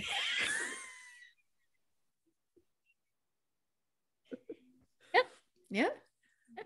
Mm-hmm. Oh, yeah. Yeah. That's blanket number 3. Yep. Oh yeah. So, oh my God, it's so much. So obviously there are people who said she was dealing with postpartum. Again, I'm talking about something larger than that. Perhaps it was postpartum, or perhaps the postpartum was caused by the situation. You know what I'm saying? Sure. Could have been a combination, whichever. Apparently Lynn and Kevin Federline insisted that if Britney wanted to spend more time with the children, she had to go to rehab. So early 2007, she checked into a treatment center in Antigua. She checked out the next day. Wasn't for her, I guess. In October 2007, the judge in the custody hearing cited Britney's habitual frequent uses of controlled substances and alcohol as the reason primary custody of the children would be given to Federline. Britney would be granted 4 days of visitation per week under court-ordered monitor, someone named Robin Johnson. So to me, and I just have to say this very quickly, normal people, you know, if you get into a custody battle, there isn't pictures of you everywhere. There isn't video of you everywhere. No one is being filmed at their worst moment. Typically, no one, there's not video record of me at my worst moment or you at your worst moment. And that if God forbid one of us was in some sort of court debacle, you know what I mean? I don't think that this judge was able to remove bias. I think that it was swayed by what was going on in the media, how the media was portraying it. This was also around the time, September of that year, was the MTV Video Awards performance, which of course Britney was raked across the coals for because people didn't think she was good enough in that performance. There was so many criticisms. She was moving too slowly. She wasn't lip syncing well. You can see her hair extensions. One critic wrote, she's no longer boasting the buff body that helped drive her to superstardom. She had just had 2 children and she looked great. I don't care what anybody says. I think she looked great at that time. And anyone, also for the younger listeners listening who maybe are confused, this was a time before like the body positivity movement really existed. Sure. I know that it seems crazy to talk about it in that way because it was less than 20 years ago, but it's really true. And people were just brutal to her. The stuff that was being said about her at that time, you know, was painting her again. Maybe she's on drugs. She seems out of it. She seems whatever. And I just think that mixed with everything else, in my opinion, clouded that judge from being impartial. I really do. Yeah, I really do. So Around this time, Britney fires her long-term manager, Larry Rudolph. She was also reportedly desperate for friendship. Desperate, of course. Enter Sam Lutfi. Oh, no. This is a man who became her advisor and was trying to be her manager. I don't know if he's who set up the MTV performance. I don't know. I couldn't find who brokered that deal. Who knows? I can see the logic that a manager would say, oh, you've had negative press this year. Let's change it up. But it was too soon. She was still in crisis. She hadn't recovered from the traumas she was going through. She was in a trauma at that time, actively. She should not have been pushed out on a stage. No. You know? So either way, regardless of whatever the truth is there, Britney's parents saw Sam Lutfi as the, quote, architect of her downfall. People think that he's a self-invented guru type that has attached himself to celebrities when they're having a vulnerable time. There's rumor that he tried to go after Courtney Love, who has called him a street hustler. He has said that he advised Amanda Bynes' family as they placed her in a conservatorship. Currently, he's subject to a 5-year restraining order filed against him in 2019 by a conservatorship lawyer on Britney's behalf. Britney's parents hate Sam Lutfi and paint a terrible picture of him. And while I am not saying that he was a great guy with altruistic intentions whatsoever, it's very difficult to figure out where the truth lies with him. Because the stories that the Spears family told about him were that he drugged Britney, that he was manipulating her. And those stories were integral in getting the conservatorship passed. But the only evidence against him is what Lynn and Jamie have said. More on that to come. Look, I don't have the words besides I am a ball of rage. Yeah, I told you this was not going to be an easy one. A ball of rage. Look, we've barely scratched the surface. I know we have a long way to go. We do. So we're going to take a quick break, grab a drink, maybe snag me some fries. And we'll be right back with more on Britney Spears, the story so far on True Crime and Cocktails, Famous Fatalities Edition. Oh. All right, welcome back to this Britney Spears episode on True Crime and Cocktails. I normally write down a little something while we're in the beginning of our episode. Sure. When I'm the one doing more of the host than research. Yeah. I like to write down just so I have a little something so I can reference things to go back. So I write myself a little script that I can just go into to lead us gently back in to the episode. And I was so taken and so mesmerized by everything you said that I only made notes. I can't even begin to share half of these notes. Some negative things about Jamie, I will say for sure. Then I wrote Ed McMahon with a pouty face. I wrote Vivienne with all caps.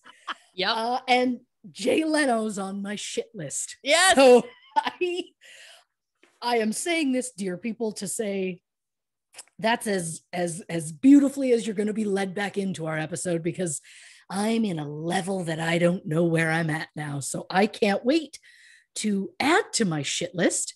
I've just now added Ed McMahon, but I want to add even more to my shit list. So where else do you want to take me? Buckle up. Doesn't get any better. Okay. So this past spring, we, of course, where we left off talking about Sam Lutfi. This past spring, 2021, Sam Lutfi told the New York Times that Britney took to him in part because he told her that she didn't have to work nearly as hard as she was. She'd always believed there was some massive consequences if she didn't work, that she'd lose so much, and it blew her mind that she could just call the shots, he said. You want to cancel that meeting? Cancel it. You're going to lose $5,000? Lose it. She'd walk into a car dealership, say she wanted something. I'd say, buy it. Her parents would say, why would you let her do that? But it's an $80,000 car, not a yacht. And she just got $15 million from Estee Lauder. Anyway, she's an adult. I'm not going to tell her what to do. And I'm not going to tell her that she can't buy a fucking yacht. So again, I don't know. Again, I don't think Sam Lutfi is a good guy. I think he took advantage of her and he saw an opportunity to potentially make easy money, etc. Sure. Of course. But again, as we get into this more and more, I'm like, I don't know that he was the cause of the downfall, is my point, which is basically what Lynn and Jamie try to say. So one of the things that he did that's very questionable was he brokered relationships with the paparazzi and on occasion even invited them into Britney's home, telling her that this would make them less adversarial. Britney then started dating one of the photographers, a man named Adnan Ghalib. So sorry, I got that incorrect. Lutfi claims that Adnan gave Britney amphetamines. And like I said, Lutfi has also been accused of giving her drugs, which he denies. Britney's housekeeper at the time paused when she was asked about Adnan Ghalib. She said, and I quote, "I wouldn't be happy if my daughter dated him. That's all I'll say." Other people did recall him treating Britney kindly, but they also said that the Spears family cruelly mocked him behind his back. Of course they did. Yeah. Now, Jamie had become close to a woman named Lou Taylor, a business manager who shares the Spears family's Christian faith and whose husband is a pastor at an evangelical church. Taylor later raised the possibility of also putting Lindsay Lohan under a conservatorship, according to Lohan's father in a recent interview. Courtney Love also said Taylor tried to garner control over her family's estate. In a statement, her lawyer says that none of that was true about any of those women. I don't believe anybody but Britney in this case. So that's where I'm coming from. Now, at this time, Britney had stopped sleeping. She had begun behaving even more erratically. The days she didn't have the kids with her were hard, her housekeeper said. But even then, she was never doing anything to hurt anyone. It was really hard for her, having the kids for just a few hours. When she had to say goodbye, it was very sad. I would carry one to the car and she would take the other, and they would cry a lot and she would cry too. Britney grew so lonely that she would sometimes ask the housekeeper if she could bring her own children to the house and stay the night. She used to ask me if I was happy, the housekeeper said, and I used to say yes. And she would say, I just want to be happy. I want to have a family. I want my kids to stay with me every day. It was at this same time, a blogger known as Perez Hilton said, "Thank you, Britney Spears. Being bad is good for my business." Being bad. I will remind you, this woman was in a mental health crisis due to losing custody of her children. But for our younger listeners, once again, please remember, and I cannot stress this enough, no one talked about mental health at this time. It was on the fringe. It's not talked about like it is now. There was so much stigma. It was kept behind closed doors. I know that sounds crazy. Don't pardon the pun, because it wasn't that long ago, but it's just true. And the other thing to also remember is that on top of that, there was just too much money that could be made off of Britney's suffering by too many people. People that should have been helping her and reaching out didn't want to jeopardize their own piece of the pie. That's just the truth. There was an episode of Family Feud that aired at the time that had the question, name something Britney Spears has lost in the last year. There were 7 answers on the board, which included such things as her husband, her hair, and her sanity. This was the society that we were living with at the time that thought that that was fun and funny. So I've always heard stories about what happened in January 2008. I always was under the impression that it was a custody dispute that brought an ambulance to her house and that Britney was so out of control, she needed to be taken to the hospital and placed under a 5150 psychiatric hold. Well, here is the story according to her housekeeper at the time, news reports, and Sam Lutfi, who I again admit is problematic, but I am including some of his story here to give that side of it. Sure. So this is the story that has been cobbled together. A visit with the kids came to an end and Britney began to cry. I just want to keep my kids with me, she said. Why do they have to go? A bodyguard arrived to take the kids back to Kevin Federline's house, and every minute with them put her in violation of the custody agreement. She could either give up the kids at the moment or give up the right to see them later. Eventually, she handed Sean Preston to the bodyguard, but then went into a bathroom with Jayden and refused to come out. Now, according to Sam Lutfi, Kevin Federline's lawyer called the police and the fire department, who in turn called an ambulance. News crews gathered outside the house almost immediately, with news anchors reporting live on something they were calling a standoff. 4 helicopters circled overhead. Lutfi says he arrived to find the house filled with cops and firemen wielding axes. It looked like a murder scene, he said. I pushed past everyone and opened the bathroom door. It was ridiculous. The locks on the door didn't even work. And there she was, standing, pacing, holding a sleeping baby. She was dressed up for a night out in Louboutins.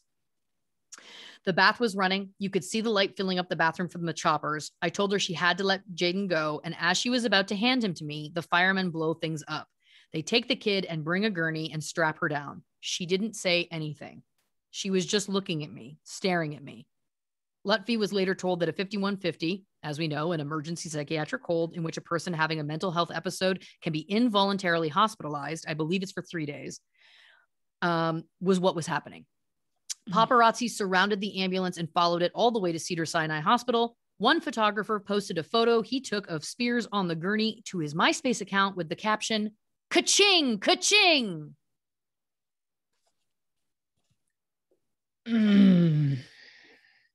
Had to take a small drink after that one because it hurt my soul. Federline was granted immediate sole custody of the children, and Brittany's visitation rights were suspended indefinitely. It was widely assumed that Brittany had endangered her children that night, but those who were there flatly disagree.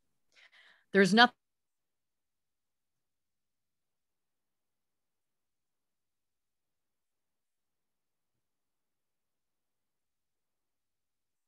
she would ever do to endanger those kids. The housekeeper said, "As a mom, I can tell you, Brittany was a good mom. She didn't want to hurt or do anything wrong with her kids. No, I was there, and I know all she wanted was to have her kids at least another night." This one is, I might cry. Robin Johnson, the court-ordered monitor who had to be there because she wasn't allowed to be alone with her own children. Remember this?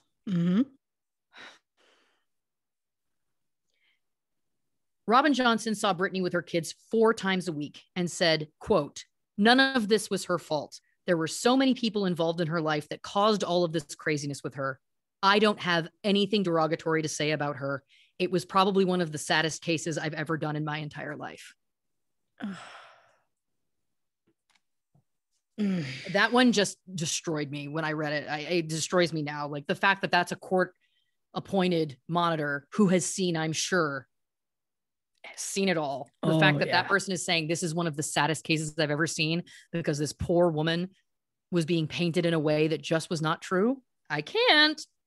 I'm going to need you to get me the blanket from the dryer. I will absolutely have extra. Don't you worry. So after this 5150, Jamie and Lou Taylor consulted lawyers about establishing a conservatorship for Brittany. Of course, Lou Taylor's lawyer denies this, saying Taylor was more of a listener than a contributor on that call. Whatever. I can't. Jamie and Lynn were apparently terrified for their daughter. Multiple people said they were worried that Sam Lutfi might be siphoning money from Brittany or that he might encourage impulsive choices that would leave her in serious debt. The piranhas around Brittany were fucking awful. That is a quote from Andrew Gallery, who is a photographer who worked for Brittany, and said her parents were trying to help. A conservatorship seemed like an impossible dream at that point, with Sam still so entrenched in her life, Lynn wrote in her memoir, referring to Sam Lutfi. Jamie planned to file papers on January 22nd, but then Lou Taylor said that she felt God leading them to wait, fast, and pray, despite the frustration of a phalanx of lawyers. Lynn then wrote, "I shudder to think of what depths of desperation we would have to plumb to regain charge of our child." She did not write that sentence. I don't believe it in a million years. A ghostwriter, whatever, somebody else wrote that sentence for the love. So, but like I said before, they were only really telling the story that Sam Lutfi was taking advantage of Brittany with no proof. The only proof of it is their word. And his word is the opposite. So according to him, Sam Lutfi, Brittany had passed regular drug tests for much of the prior year, but she had begun taking Adderall while she was away for the holidays. On January 28th, she and Sam Lutfi had an argument. Lynn called a woman named Jacqueline Butcher, who was a family friend, asking for a ride to Brittany's house. Lynn told Butcher that she hoped the falling out with Sam Lutfi might provide an opening for her to reestablish contact with her daughter. Brittany had been keeping her family at an arm's length. Jamie, Lynn, and Brittany's brother Brian have all spent years on Brittany's payroll. And as friends who spoke with her at that time recalled, she was becoming increasingly resentful of their efforts to influence her. Jacqueline Butcher, who had become friends with Lynn through the entertainment industry, spent nearly a decade in close proximity with the family before, during, and after the creation of the conservatorship. She remembered how during a trip to Las Vegas without Brittany's parents or siblings, Brittany asked her for comfort. She has anxiety, Butcher said. She called me on that trip and said, Miss Jackie, come to my room. She just wanted me to hold her hand. She was in the living room on a chair, and I pulled up a chair beside her and held her hand. Oh. If somehow, Miss Spears, if somehow, you hear this, I'll hold your hand. I have thought about this so many times. I'm like, if ever there were people that truly would want nothing from this woman other than her just being herself, it is you and I and the community that we have created doing this podcast. To your point, there are people who do not give a shit about what you have done with your life in terms of your fame and just want you to have support and friends in your life, because my God, if anybody needs it, it is this poor woman. My God. So Jacqueline Butcher said that she was sympathetic at the time, that maybe Brittany did need to be taken away from Sam Lutfi and his influence. So she agreed to help Lynn.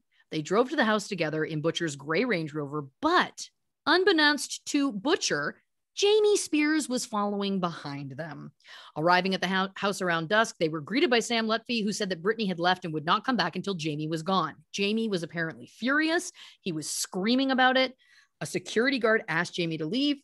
After he did, Brittany did return home with her boyfriend, Adnan Ghalib. I'm so sorry. She seemed odd and hyper, they said. She was talking in a baby voice, sitting up, standing down, compulsively combing her hair, repeatedly changing her clothes and her dog's clothes. That's when shit hit the fan, Jacqueline Butcher said. Lynn, Adnan, and Sam Lutfi all accused one another of being a poor influence on Brittany. Finally, Brittany shouted at all of them to shut up. Good. Good for her. Lynn writes in her memoir that Sam Lutfi called her 2 days later to say that somebody was trying to commit Brittany again. Now, Sam Lutfi maintains that Brittany's doctor called in a second 5150. Others close to the situation speculate that Sam Lutfi said something to the doctor to trigger that call. That's an allegation he, of course, denies. Jacqueline Butcher, Lynn, Sam Lutfi, and Brittany were all at the house when the police banged on the doors and marched in. Jacqueline Butcher says it was a freaking circus. You would think it was a SWAT team taking down a drug ring. Cops, helicopters, fire department, you name it.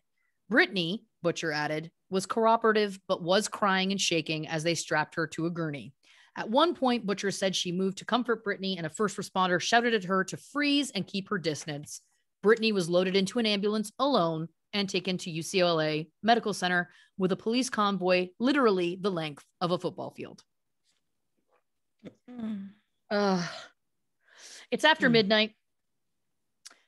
Jacqueline Butcher, accompanied by Lynn and Adnan Ghalib, followed the ambulance to the hospital. At UCLA, staff put them in a waiting room where they were joined by Jamie Spears, and they stayed there. Brittany had not given them permission to come see her.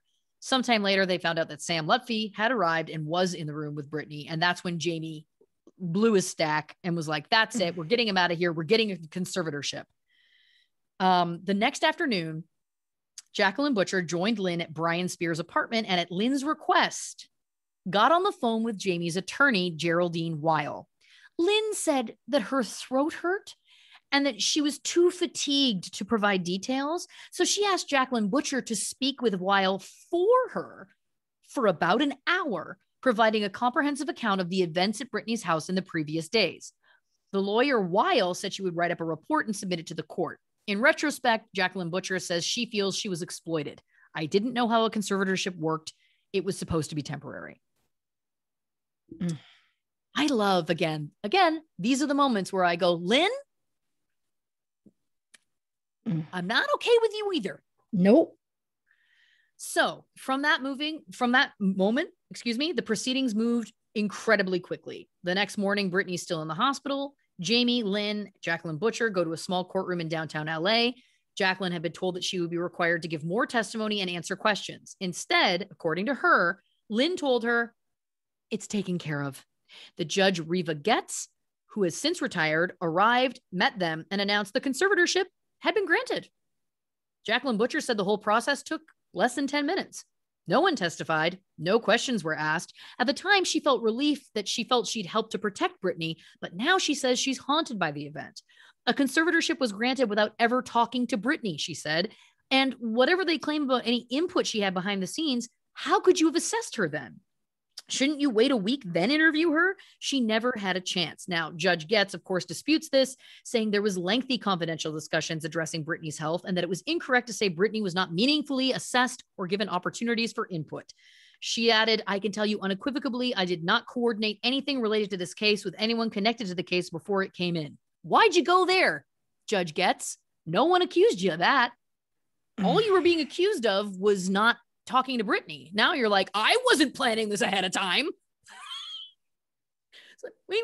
No. Nobody suggested that. You just did. And now we know what's going on. Now we're suggesting it. Yeah, because you did. Now, California requires conservatees be given 5 days notice before a conservatorship takes effect, but this can be bypassed if a judge decides that they could suffer, quote, immediate and substantial harm. Judge Getz appointed a probate lawyer named Sam Ingham as Britney's advocate, and then granted the conservator's petition to waive the requirement to notify Britney of any of this was happening. Sam Ingham, for the record, remains in the role to this day. Britney covers his annual salary of $520,000 a year. And for context, Britney's living expenses in 2019 were less than $440,000. So she pays more money to him than she does to herself. Jamie Spears became a co-conservator, sharing duties with a lawyer named Andrew Wallet, as I've mentioned before. On the petition to establish the arrangement, Jamie or someone working with him checked a box saying Britney had dementia. Oh my God. Jamie also filed a restraining order against Sam Lutfi on behalf of Britney. And in her memoir, Lynn claims that Sam Lutfi told her that he had disabled Britney's cars, cut the phone lines at the house, and crushed up her medications and gave them to her in her food. Jacqueline Butcher said that she did see Lutfi give Spears what appeared to be prescription medication, but she can't corroborate the other allegations, many of which were never supported by anyone else. Other people swore that they never saw anything like that from him, including the court monitor, Robin Johnson. Again, these allegations against Sam Lutfi became central to the establishment of this conservatorship, but as I cannot stress enough, none of them have ever been confirmed. Just Lynn and Jamie, that's it. So this group goes from the courtroom to Jamie's lawyer, Weil is her last name, law office. As Jamie spoke with Weil in a frosted glass conference room, Lynn and Jacqueline Butcher sat in a waiting area nearby. Jacqueline says she asked Lynn, don't you think you and Jamie should be co-conservators together? She mentioned that Jamie could be domineering and hostile towards Britney, that was well known, that their relationship was strained. Jacqueline recalls Lynn saying that the conservatorship would only last a few months and it would be best for Britney to resent Jamie rather than her when it was all over. You selfish human. But after they joined Jamie in the conference room with his lawyer, Jacqueline said that Lynn began talking about her hopes for how the conservatorship would be managed, and this prompted Jamie to shout about his control over his daughter's life, including Lynn's access to her, and at one point, Jamie bellowed, I am Britney Spears. This is something he apparently repeated multiple times during the early stages of the conservatorship.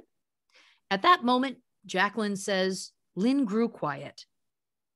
And that is part of the reason I feel Lynn is culpable in all of this. And I'm also going to continue to talk about that in a section of this I'm going to call Lynn Spears is also kind of trash. I'm sorry. I'm just adding both Jamie and Lynn Spears to my shit list, which now also includes Judge Getz. It'll be a long list. Yep. I don't have enough paper. You don't. Lynn Irene Bridges was born May 4th, 1955 in Magnolia, Mississippi, to Lillian Irene Portell, who was a British woman of English and Maltese descent, and Barney O'Field Bridges, an American GI in 1945. Her parents met and married in London. Lynn has an older brother who is still living and an older sister who sadly passed away in 2007. Lynn grew up in Kentwood, Louisiana with Jamie Spears. They knew each other a long time. In 1975, when Lynn was 20, her brother was injured in a farming accident. Lynn was driving him to the emergency room when she struck a 12-year-old boy on a bike and killed him. Oh my God. 12-year-old Anthony Winters was playing on his bike in front of his house when Lynn turned a corner on the road in Kentwood. As Lynn rounded the curve, she could not avoid the boy in the street as there was oncoming traffic in the opposite lane. The boy died at the hospital as a result of his injuries. Lynn realized the boy was struck immediately and says that to this day, she is still grieved by the Winters' loss of their son. So grieved that she wrote 2 whole short paragraphs about it in her memoir, and then said that this is why she's so protective of her son, Brian, because of this incident. It's as though he was the dead boy. Lynn was never charged over the death of Anthony because it was an accident. So I guess vehicular manslaughter just wasn't a thing in Louisiana in 1975. Okay. Well, it wasn't for Brandy in the middle of the 90s, so... Touche. Wow. Touche. That's something that's clearly been in my soul ever since it happened. So well, that's where we're at. After Lynn was married to Jamie, she became so furious at having been cheated on by him and discovering him drunk yet again that she hauled a chest full of booze out of his pickup truck. And this is a quote: "I had a shotgun. I started firing before Jamie's brother was as out of the way as he would have liked.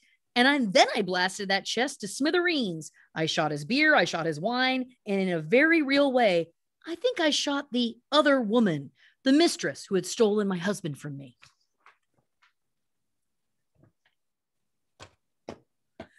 I mean, I personally would have taken each bottle and just picked them up to hear, because I need to hear the smashing glass, as we know. But okay. I'm just painting a picture. I'm just giving you the facts. Yeah. That's all I'm doing. Yeah. Lynn used to run her own daycare center. Friends describe her as traditional and non-confrontational. In a conversation with the New York Times this past June, she was polite as she declined to answer detailed questions about Brittany's case. She spoke in a whisper and apologized that she might have to hang up abruptly if other family members walked in and discovered she was speaking to a reporter. "I got mixed feelings about everything," she said. "I don't know what to think. It's a lot of pain, a lot of worry," she added a little wryly. I'm good at deflecting." Just like when you claimed to have a sore throat, so made your friend give an hour-long statement about Brittany's mental state in 2008? Is that what you're sheepishly referring to? Lynn was a teacher. She said in her memoir, "Teaching was perfect for me. One of the great regrets of my life is quitting in 2000 to go on tour with Brittany." But we know she didn't go on tour with Brittany in 1997 as she had Felicia go with her. And I was going to say maybe her biggest regret should have been that she wasn't with Brittany more, based on everything that's happened. Yeah. But I guess it is that she was with her too much. Gave up that teaching career of hers. Yeah. Well, we're happy you weren't teaching more youth of America. So America thanks you. So she also released this memoir that I've been referring to this whole time in September 2008. Just remember everything that happened with Brittany in 2007 and 2008. And then Lynn thought it was appropriate to release a book in September 2008. Just capitalizing on that news, huh? I can't. What's worse is that she revealed in that book that Brittany lost her virginity at age 14.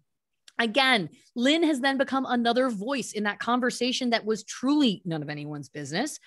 That's when she also said it was Larry Rudolph's idea to come up with this virgin till marriage story. In reality, Lynn says that Brittany lost her virginity at age 14 to an 18-year-old football player soon after the Mickey Mouse Club. A source has said that Brittany was dating the older football star while at school, and that Lynn encouraged the relationship because she thought it would make her more popular. Oh my God. Brittany apparently spent a lot of time at her boyfriend's house and eventually lost her virginity over there.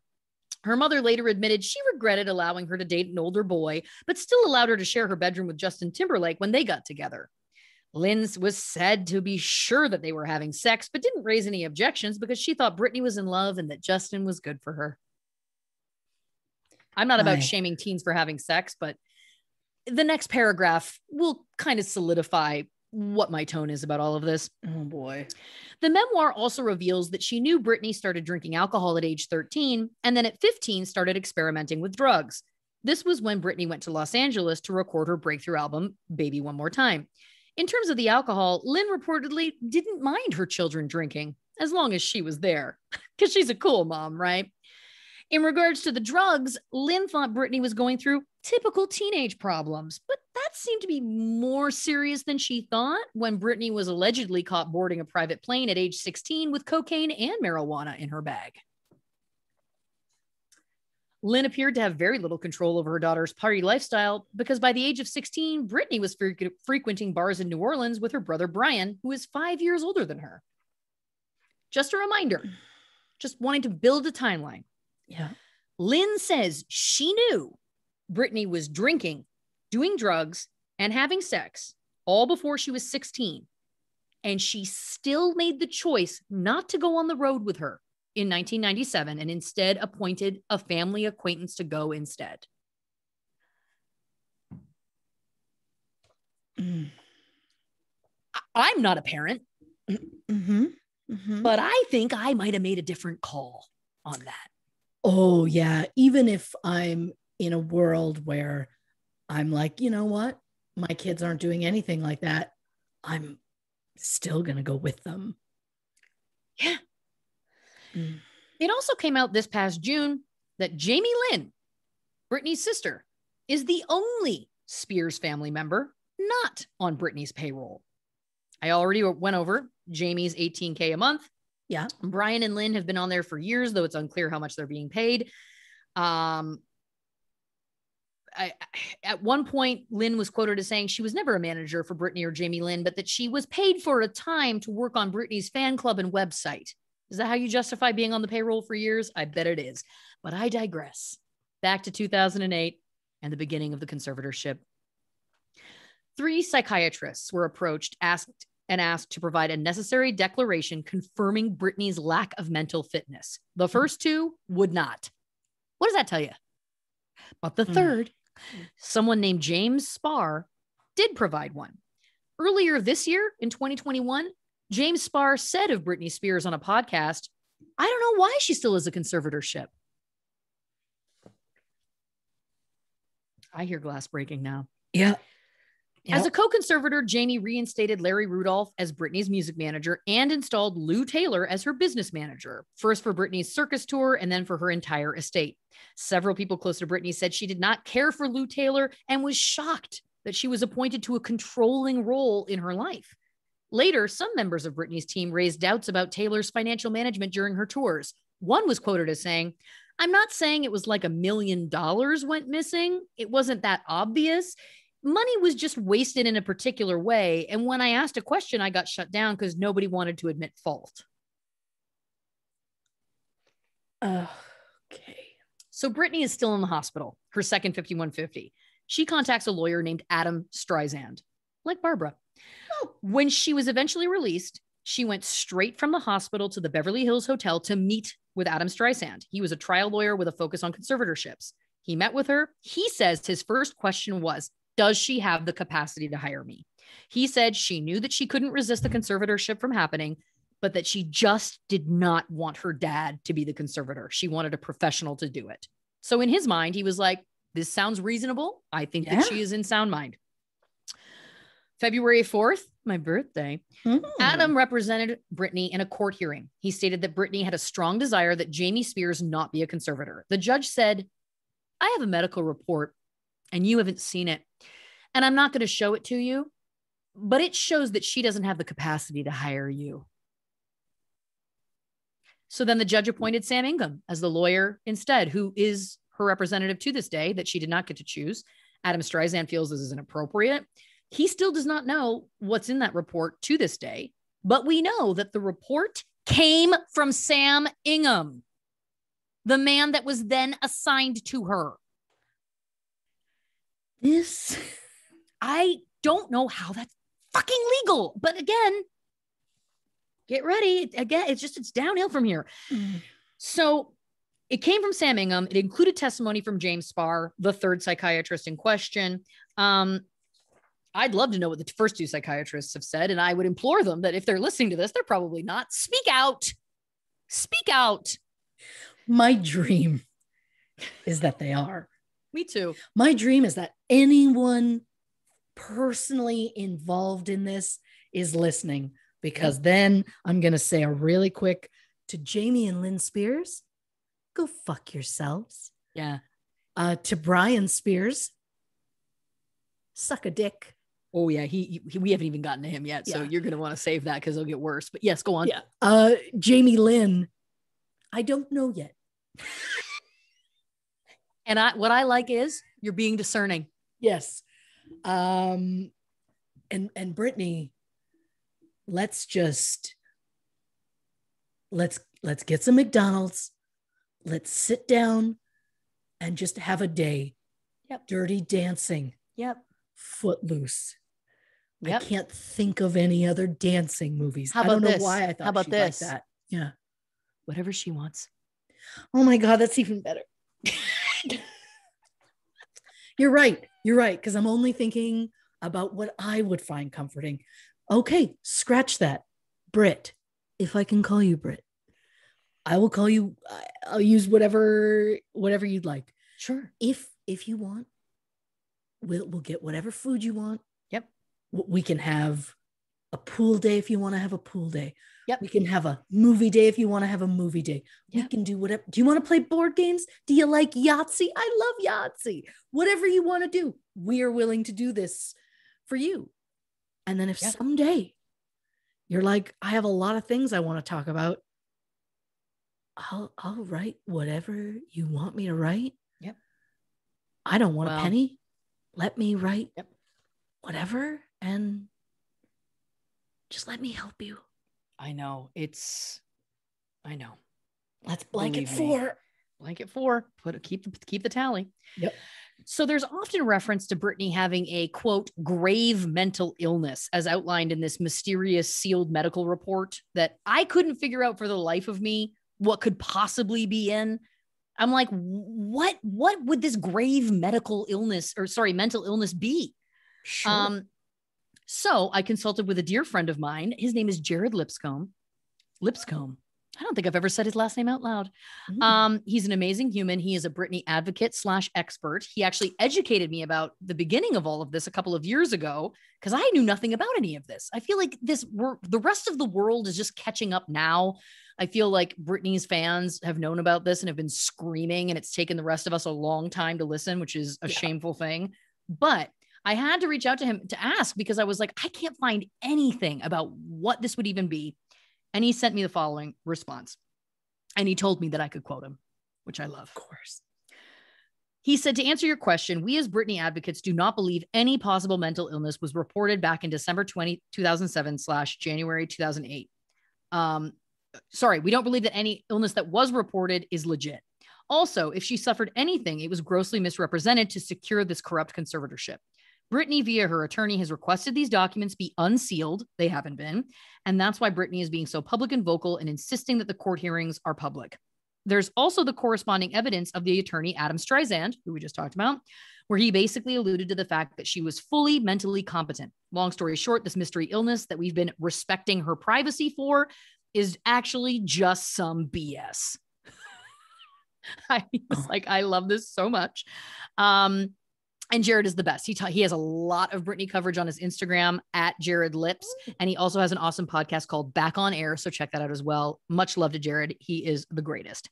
So, and thank you to him for also helping me. Cause I was like, I'm not trying to overstep, but I was like, this was one of the things I was like, I just don't know what it could even be. Grave mental illness anyway. Yeah. So he basically said what my gut was saying. So after that ruling, the ruling being, of course, that Brittany has no capacity to retain an attorney, Brittany spoke with another lawyer whose name was John Erdley, who attempted to move the case to federal court. The lawyers for the conservatorship argued that Brittany lacked the capacity to hire Mr. Erdley to file the notice of removal on her behalf and therefore could not have hired him. The lawyers noted that Brittany did not have the right to meet with legal counsel and that she could only meet with Sam Ingham, who was chosen for her. It should also be noted, Ingham met with Brittany for about 15 minutes, 2 days after the conservatorship was granted, when he visited her in the hospital. Yeah, sounds very caring. Several sources close to the situation feel that Sam Ingham was loyal to Jamie, despite representing Brittany. Jacqueline Butcher recalled Jamie saying that Ingham reported to him on Brittany's movements and activities. Now, John Eardley filed a declaration asking that Brittany be brought to court, insisting that she would testify truthfully that she did authorize him to make an action on her behalf, and that he did so.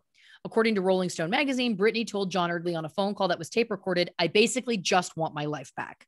Eardley filed another declaration arguing, among other things, that Brittany was being denied due process. It's obviously the conservatorship was planned well in advance of its implementation as a tool to influence the custody proceedings in the family law court and for other illicit purposes, he wrote.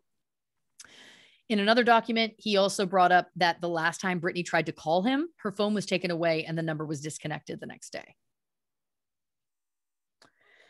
Now, Jonathan Martinez, I think that's how you pronounce that, which is a great last name, the senior director for law and policy at a Center for Disability Rights at Syracuse University, says that one of the most dangerous aspects of guardianships is the way that they prevent people from getting their own legal counsel. This is how he put it.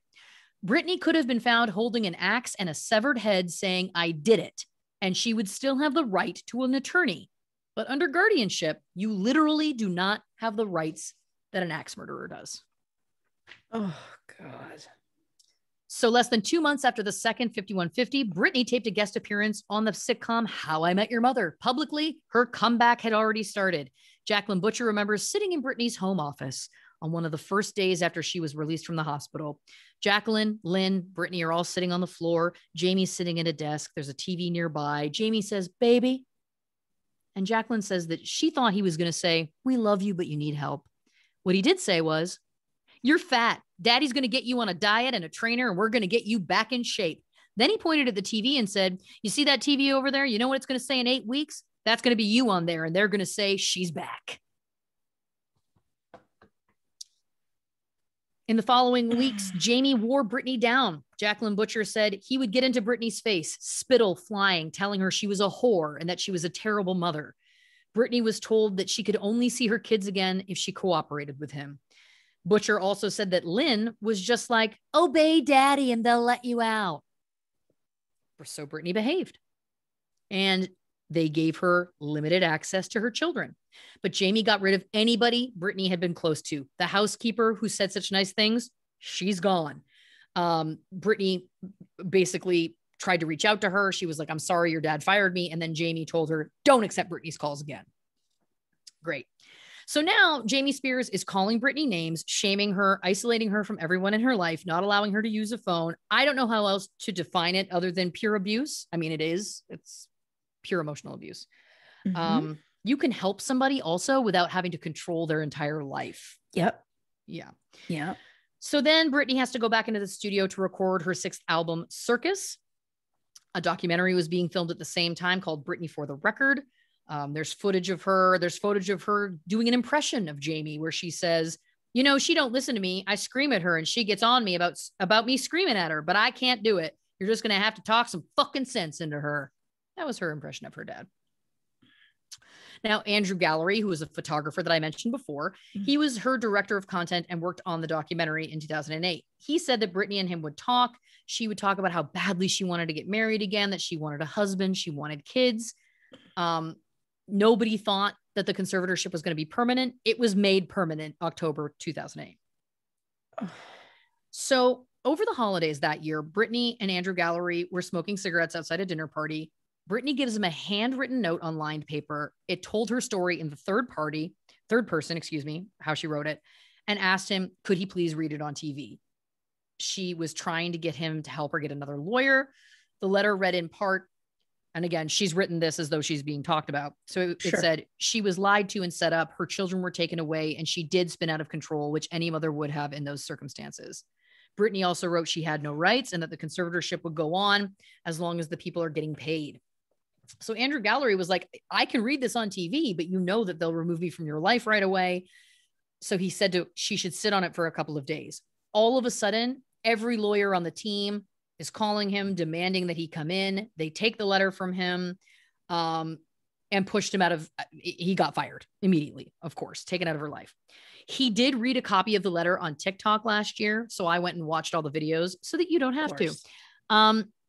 It seems he made a copy of the letter at the time before giving it to the lawyers. And I will say it appears that he created the TikTok to get the word out about there for Brittany. I do feel that he's being genuine. The only videos on there, there's like 5 of him because it took 5 to read the letter. Then there's 3 this year where because he physically went to the court proceedings in June of this year. So he talked about that, but there's no mention of her really on his Instagram. There's no mention of, there's no, like, it just feels like he's being genuine. The letter does match her handwriting. He shows pictures of it. I feel like he's trustworthy. Sure. So the letter basically says she didn't even necessarily want to divorce Kevin Federline, but she was forced to. She apparently had taken a trip to New York City. He refused to see her. She was really upset because People Magazine ran a story about Kevin Federline, but the story was apparently just about Brittany and Lynn, and that upset Brittany because she said the biggest issue with Kevin was that he would wake and bake with marijuana every day at 5 a.m. Interesting. She referred to locking herself in the bathroom that night with Jaden, saying that her friend who was there told her to stay in the bathroom, that the police were leaving. She felt lied to and set up in the situation. It's possible she's referring to Sam Lutfi there, and that Sam Lutfi has kind of misconstrued the truth. I don't know. I present the facts. She admits to spinning out of control. Like I said, she says she's been silenced. She said the people in charge of her made $3 million that year. Then there's a sentence that she wrote down but scratched out, but he showed it, and you can see through the scratches that it said, if she speaks up, she is threatened. Oh. I then transcribed the last part of the letter. She would love for new eyes to see her situation, but if she brings it up, she is constantly threatened that the conservators will take her kids away. How long does this go on? As long as the people are getting paid and she has no rights. It could go on for a while, but it doesn't make it right at all. Everyone is very quick to put a gloomy eye on Brittany.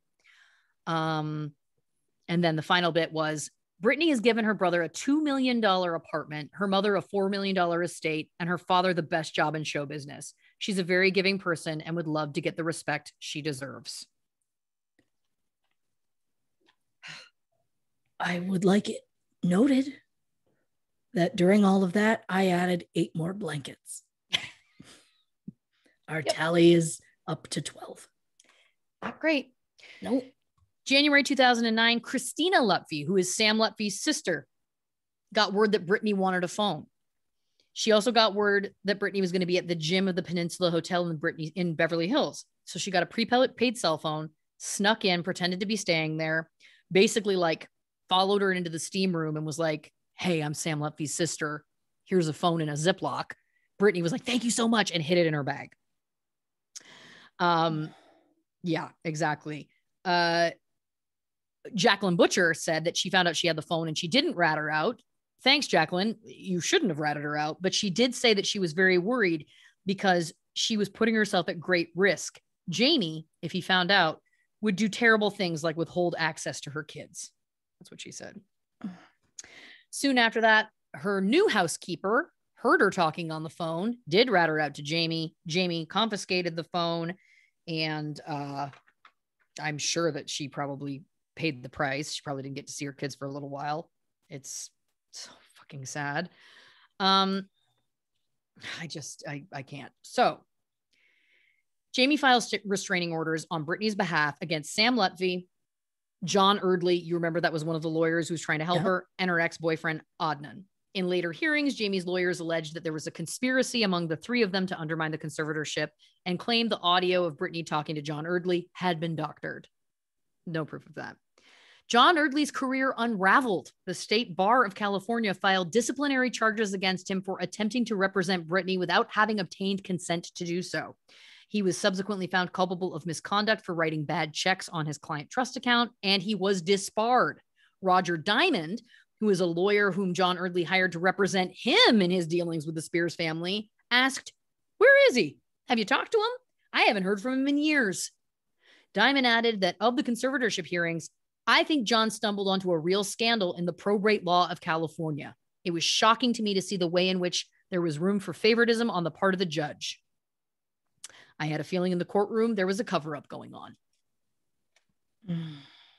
So Sam Lutfi, John Erdley, they get a new lawyer, John Anderson. Okay. Lutfi apparently says he set up the meeting. Brittany has a secret meeting at a hotel in Beverly Hills. She signed papers retaining John Anderson's legal services. January 27th, 2009, John Anderson notifies Jamie's lawyers of a petition to grant Britney the authority to appoint independent counsel. The same day, he spoke to two of Jamie's lawyers. The next day, he sends an email to Sam Lutfi and John Erdley writing, "I can say no more, will do no more, and cannot communicate with anyone in this regard any further. That is the end for me." This lawyer lasted 1 day. What did Jamie's lawyers say to him? That they were going to have him disbarred like they did John Erdley? This is getting wild at this point. This is somebody who's trying to help her, who's like, yes, I'm doing everything legal. And then the next day is like, I'm out. Don't ever contact me again. I mean, I don't know what to say. Early 2009, a gentleman, Jordan Miller, he was a student at the time. He started a Britney fan site called Breathe Heavy. He started the sentence, "Breathe, free Britney." That was kind of like his thing. Sure. A few months later, he gets a call from Jamie Spears, who told me he was going to destroy my ass. He was on the call for 2 or 3 minutes. I got no words in edgewise. I was shaking in my childhood bedroom, terrified. Again, this is a young kid, basically. He was then basically told he had violated copyright law. So he took the website down, but then he put it back up again because he wanted to stick to his conviction. Again, at that point, there was only a handful of people that even had really picked up on what was going on, 2012, she's hired as a judge on the X Factor. Her makeup artist on that show said she seemed robotic. Her head was down in the corner. She'd just come when she was called. Kim Vo, again, the hair colorist we remember from before, said we were never alone, never unmonitored. He also was the one that mentioned that when they went to a dinner, the bill was $1,300. And she said she was sorry, but she couldn't afford to pay her half because she was only given $2,000 a week allowance, no matter how much money she earned. The X Factor, she earned $15 million alone. And she's I can't with that. I can't with that. That's her money. She can spend her money on whatever she wants to. Mm-hmm. Many people in her life were used to her changing her phone number all the time. So now that she seemed a little more secluded, a bunch of people said, they didn't really think anything of it, which is so tragic. Then she began her residency in Las Vegas. She was being paid $300,000 a night, but it was required that she remain under the conservatorship. It was in the contract. The following year, God, this is just getting me all riled up. The following year is when Sam Ingham told Judge Getz that Britney was unhappy with her father as the conservator wanted to terminate that arrangement. She also said that Britney was interested in retiring from performing, but the conservatorship wasn't going to allow it. The Times reported that those gathered, including the judge and lawyers on both sides, raised the possibility that it was her boyfriend who was putting these thoughts in her head. Because her boyfriend at the time can't think on her own. Nope. Her boyfriend at the time was a man named David Lucato, a non-Hollywood type from Atlanta, who, after they broke up, defended Britney, said she was an amazing mother, spoke out against the conservatorship. His relationship with her ended when Jamie bought a video of him kissing another woman and showed it to Britney. Jamie claims he was trying to keep it off the internet. Yeah, right. Sure. Mm-hmm. Mm-hmm. So Sam Lutfi says Britney sporadically reaches out to him. They'll go years without contact. Then she'll call him from like hiding in a closet. He believes she does have a phone, but that it's mirrored by the lawyer's phone so they can see absolutely everything she's doing. One time she called him apparently from a Ralph's in Calabasas, from a random person, was literally like, could I use your phone, and makes a call. She also asked apparently to borrow a phone at the gym one time and just ran off with it, like stole somebody's phone because she's just trying to get help and no one is helping her. This is where she's at. Friends of hers say that she has been made a zombie, that it's not the same girl. Her Las Vegas residency got extended. So she did 2 years. It got extended another 2 years. And that's when Jamie was granted 1.5% of the gross revenues from the performances and the merchandising. So this is on top of his monthly salary. The show went on to gross $138 million, which means Jamie made over $2 million. Just cause. So 2015 is when her Instagram posts started to change a little bit. She started posting these kind of like low res selfies, inspirational quotes. People were starting to wonder if she was trying to send messages through her posts. And that started an entire podcast called Britney's Gram, where they basically like dissected her posts and were trying to figure out, you know, is she sending a message? She also started posting photos of her new boyfriend, a 23-year-old actor and model named Sam Asghari. It should be noted that he used to work out at the same gym as I did in North Hollywood at the same time as this. So it was super weird to see him on Britney's Instagram and then go to the gym and he was there. You just don't. Yeah, it was a trip. So, October 15th, 2018, co-conservator Andrew Wallet petitions and is awarded a raise. That's right. He asked for and received a base salary of $426,000 a year, which brings me to a side note. Andrew Wallet is a gross snake. Hey. Why? I think this sentence says it all. Andrew Wallet once referred to Britney's conservatorship as more of a hybrid business model. A hybrid business model that she has no choice about being in. I can't. That sound you hear is me adding him to my shit list. I had no doubt. Yep. So some quick points that I pulled from the legal documents that he petitioned for his raise. He repeatedly admitted to acting as conservator of the person Britney Spears, but he was only appointed to be the conservator to the estate of Britney Spears. So that's inappropriate, first of all. He complains that he would be making much more money doing the same kind of work elsewhere. Maybe go elsewhere then. He boasted of removing people from Britney's personal life he deemed bad. Not your place. This isn't the first time he asked for a raise. He also filed a request for one in 2013. I cannot find out. I can't figure out whether he got it or not, but that part of that filing was included in this new filing. And in that section, he stated the following. The conservatee's business activities have greatly accelerated due to her increased well-being and her capacity to be more engaged in furthering her career activities. That means she doesn't need a fucking conservatorship. Period. He insists his goal is for her to be financially secure enough to live comfortably the rest of her life without having to work, should she choose not to do so. But I want to make it clear that under a conservatorship, she legally is unable to make decisions about where she's going to work. She cannot legally enter into contracts with employers. She has no freedom to make those decisions. 18 blankets. So, I mean, saying that it should be viewed as a hybrid business model, I can't. I just can't. He was also talking about how he's doing the work of a business manager, and a business manager would make far more money. I can tell you from being in this industry, a business manager takes 5%. If Britney is worth roughly 60 million at this point, that would mean that 5% of that is 3 million. So that means if someone was with her from the very beginning of her career ever, that means that they should have $3 million. But we also know that for the past 3 years, he's been making this $426,000. So even if he was making whatever, $300,000 for the 10 years prior, he's still well over $4 million at this point. And he's only been working with her since he was forced into her life in 2008. See what I'm saying? Mm-hmm. Mm-hmm. Mm-hmm. And being in a situation where you can't choose whether you want to work, I am going to say right now is human trafficking. Because if you look up the definition of human trafficking involves the use of force, fraud, or coercion to obtain some type of labor or commercial sex. So I would say being forced to sing and dance and put on a show against your will counts. Doesn't have to involve sex. 100%. So keep in mind, she's paying this guy $426,000 a year. She's appointing her appointed lawyer, Sam Ingham, $500,000 a year. Her dad gets $216,000 a year, plus his $2 million on the Vegas deal, all because her dad forced her into this.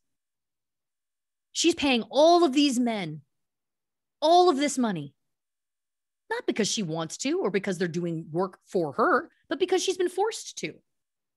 She should sue them, by the way. She talks about that in her statement that she made this year. She should get to sue them because I think she's got a case.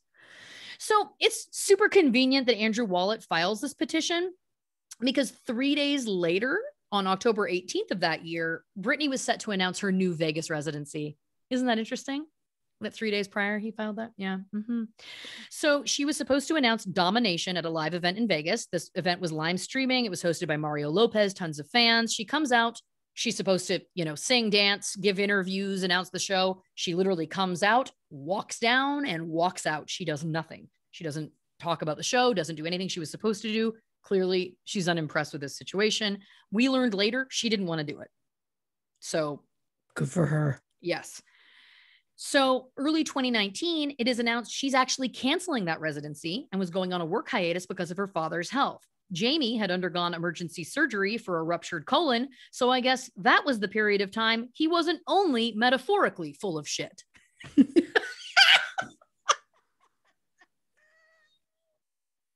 I am so proud of that one. I like it a lot. I love that my thing was going to be, so he didn't die. I also love that I wrote, that was insensitive. I don't care. He's been abusing his daughter for years. Yeah. I stand by it. Yeah. Oh, 100%. So, all right, my God, I know I've got to get through so much. We're going to go long, kids. Just buckle in. So at this time, January 2019, suddenly out of nowhere, she stops posting on social media. Out of nowhere. Oof. Yes. Then Andrew Wallet, the guy who just got that raise, resigns. He resigns out of nowhere. He just got a raise. He resigns. He got a $100,000 parting payment. And then the following month, TMZ reports that Britney had checked herself into a mental health facility for 30 days. Meanwhile, the Britney's Graham podcast gals received an anonymous voicemail basically saying, I can't disclose who I am. I used to be a paralegal for an attorney who worked with Britney's conservatorship. I no longer work with them. And then the caller outlined that Britney had been forced into that mental health facility in January against her will and had been there ever since. It's believed she was in there at least 4 months. Oh, God. Mm-hmm. Larry Rudolph denies that it's true. Britney's camp says the voicemail was fake. But then Britney magically posted on Instagram again. A post that said, we all need to take time for a little me time. And then a colon and a bracket, like a happy face. But anyone who follows Britney knows she uses a ton of emojis. Why would she suddenly do an old school happy face? Maybe it's because someone else was posting for her to try and make it look like it was her. They were. Mm-hmm. But if you're going to post as somebody else, do your motherfucking research. Jesus Christ. Yeah, exactly. Exactly. Not that I want them to get away with it, but that's my point. Oh, I am 100% on board with that. So Larry Rudolph again denies that. Oh, blah, blah, blah. I went back. So sorry. So Britney resumes posting, and then her fans start looking at her post, looking for clues. There's this kind of conspiratorial energy that starts. A fan will leave a comment saying, if you need help, wear yellow in your next video. And then the next video, she's wearing a yellow shirt. This is what started to happen. The Instagram account also kind of gets bizarre. She's posting multiple near identical photos of herself, videos of her dancing passionately alone in her house. Fans are starting to think either this means she's unwell or her team is making her look unwell in order to justify the conservatorship, which I think is really possible. A member of her team claims that aside from about 1% of her posts, which may incur liability, she pretty much has total control of her social media. Would anybody be telling her to put that stuff up? It's detrimental to the brand. Trust me, if I had my way, that's not what she'd be posting. But the point is, she's not a prisoner with no rights that some people in the Free Britney movement are trying to make her out to be. I think you're protesting a little too much there, because it should also be noted, she has to send everything she wants to post to a service who then decides if it gets posted or not. Britney doesn't post anything herself. She's not allowed to. So by saying she has total control is simply false. Yeah. Tabloid reports then come out saying Jamie is on bad terms. This is when the restraining order is filed for the fight with Sean Preston. And then at that point, Jamie steps down from his duties with Britney, citing his health reasons, and not at all because his grandson was saying he was abusing him. Yeah, right. Well, come on. So Lynn then out of nowhere says she wants to be a part of Britney's medical decisions. I want a voice in my daughter's life. Isn't that fun that after 11 years of watching Jamie call your daughter a whore and a bad mother, forcing her to do things she doesn't want to do, now you want to have a voice? Fun. Brittany's brother, Brian, I've been teasing. We're going to get him on the shit list right now after this paragraph.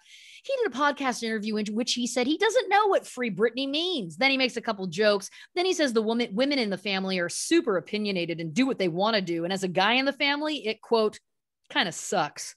The host then says, do what they want to do. Well, that's constitutional.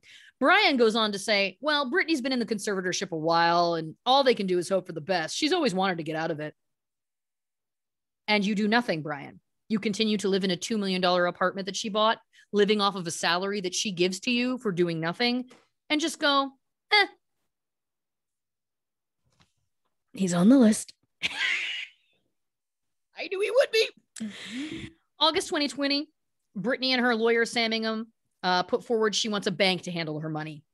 In that document, she says she appreciates her fans' quote, informed support, which is an interesting way of putting that, suggesting they're on the trail. November 10th, 2020, there's a court hearing. Attorneys for Britney, Jamie, and Lynn are present. The public is allowed in. Britney says she refuses to work until Jamie is no longer managing her career. Lynn says she wants sole conservatorship, wants her daughter to wake up tomorrow to see brighter days. It took her 12 years to come to this. And I also want you to keep in mind that in this case, this is a great example where Britney pays for her own lawyer. She pays for her conservators. She pays for her conservators' lawyers. So she is literally financing this entire court battle for what? To get her life back. It makes me want to scream into the void. The judge says they're not going to make an order to suspend Jamie that day, but appoints Bessemer Trust, the bank that Britney chose, as co-conservator of Britney's $60 million estate. Her court-appointed lawyer, Sam Ingham, says Britney's a high-functioning conservatee, but that really makes it seem like she doesn't need a conservatorship, but the secret grave mental illness, right, guys? Yeah.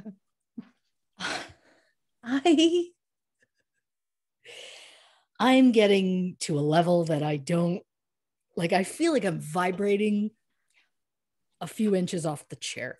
I don't know how I feel. I know that I feel like I need to pee. Yep. So we're going to take a quick break.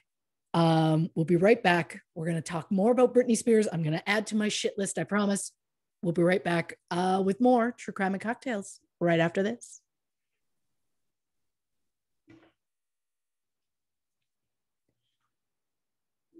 Welcome back, everyone, to True Crime and Cocktails. We are talking Britney Spears, and I just want to say, Britney, before I talked about a hangout, now I would like to talk more about you becoming my daughter. I want to adopt. Yes. I'm willing to give friendship. Yep.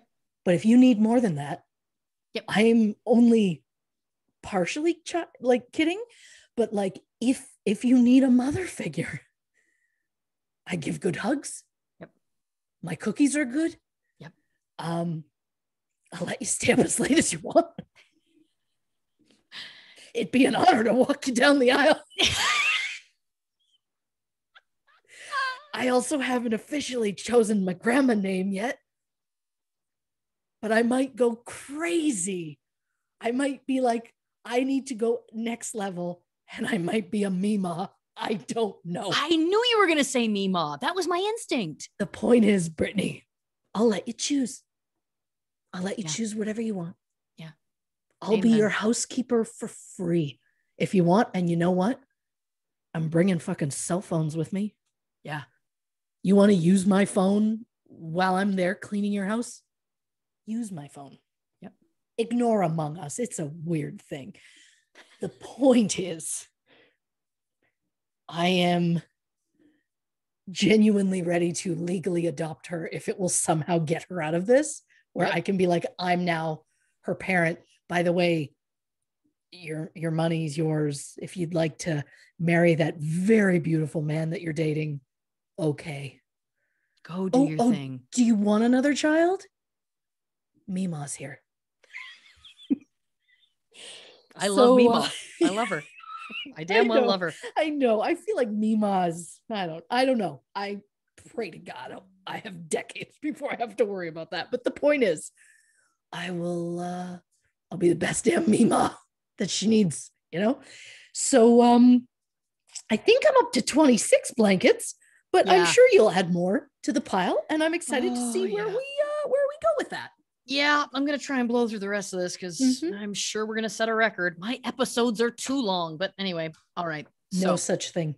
Bless it. Now we're to this year's hearing. So April of this year, Britney had requested a hearing in open court to discuss the terms of her arrangement. It was scheduled for June 23rd. Members of her team, most of whom have had little or no direct contact with her for years, didn't expect anything really to come from it. Jamie stepped down in 2019 from his duties overseeing her personal life. They assumed that she just wanted him off of her finances. That was basically it.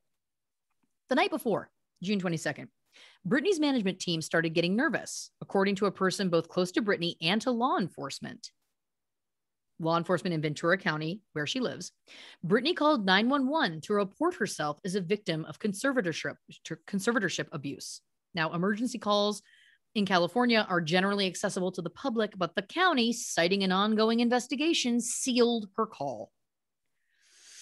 So members of her team start to panic. They're worried about her potentially going rogue in court. One of them tried to get the judge to clear the courtroom and seal the transcript of her testimony. Britney, of course, called in and objected. Somebody's done a good job at exploiting my life, she said, adding, I feel like it should be an open court hearing. They should listen and hear what I have to say. And then she went for it for 24 minutes. She said that the people who did this to her should go to jail. She spoke really fast. The judge had to ask her to slow down a couple of times because she was trying to get the information out, but she was lucid, articulate, passionate. She killed the game, in my opinion. She sounded great. So she described what she's been going through. She's been isolated, medicated, financially exploited, emotionally abused. She blamed the California legal system. She added that she tried to complain to the court before, but was ignored. She said she felt like she was dead. She felt like she didn't matter. She said, it concerns me. I've been told I'm not allowed to expose the people who did this to me. All I want is to own my money, for this to end, and for my boyfriend to drive me in his fucking car. I don't think she's allowed to be in a car with him. So probably not a car alone or something. Probably worried that she'll run. Anyway, during the hearing, she also discussed, remember January 2018, where she stopped posting and they're like, she checked herself into a mental health facility. Well, guess what? She didn't check herself in. She was forced to go on tour by her managers and was threatened that she would be sued if she refused. After the tour, she was told she had to start rehearsing for domination, even though she said she wanted to take a break. Her team says that this is a lie. They said that they only had to force her hand when she started to attempt to renege on the deal. They admitted to forcing her hand about her working. She asked for a break and they forced her not to take the break. How is that legal? That's human trafficking. You're forcing someone to work against their will, period. One day she said, so she goes to work is the other thing. She gives in. Fine. She goes to work. She's in rehearsal. She refuses to do a specific dance move. She didn't like it. And she said it was as though she planted a huge bomb somewhere. She's always had creative control. That's always been a thing in the past. Many people have talked about how everything had to be run by her. She's the boss. In this situation, they reported to her therapist, who told her he had been informed by her managers that she was no longer cooperating or taking her medication, which is so dumb, she added, because I've had the same lady every morning for the past 8 years give me my same medication, and I'm nowhere near these stupid people. She doesn't even give herself her own medication, is what I took from that. She has to have, I'm sure she's paying out of her pocket to have a woman give her her medication and medication that she's not consented to. So in reaction to her pushing back on that one move, something I also think completely within her right as a creative, her therapist just decides to put her on lithium. She says the new medication made her feel drunk and scared. Lithium is extremely strong, by the way. That's well documented. Works great for some people, but again, it was a huge shift out of nowhere for her. Over the holidays, a woman came to perform a psych test, and then her father told her she had failed and had to go to rehab. I cried on the phone for an hour, and he loved every minute of it, she said. The control he had over someone as powerful as me, he loved the control to hurt his own daughter. 100,000% a day, 7 days a week for 4 months. And if she didn't cooperate, she wasn't allowed to see her. Yeah, maybe is practicing with an expired license, and I'm coming for you, baby boy. I digress. I just want to adopt you too, you know? At that point, I was just like, you can't do that. Anyway, so as Britney was privately resisting her father's involvement in her conservatorship, he used her money to fight her. Recent court documents have shown that Jamie's lawyers billed nearly $900,000 for 4 months of work from October 2020 to February 2021.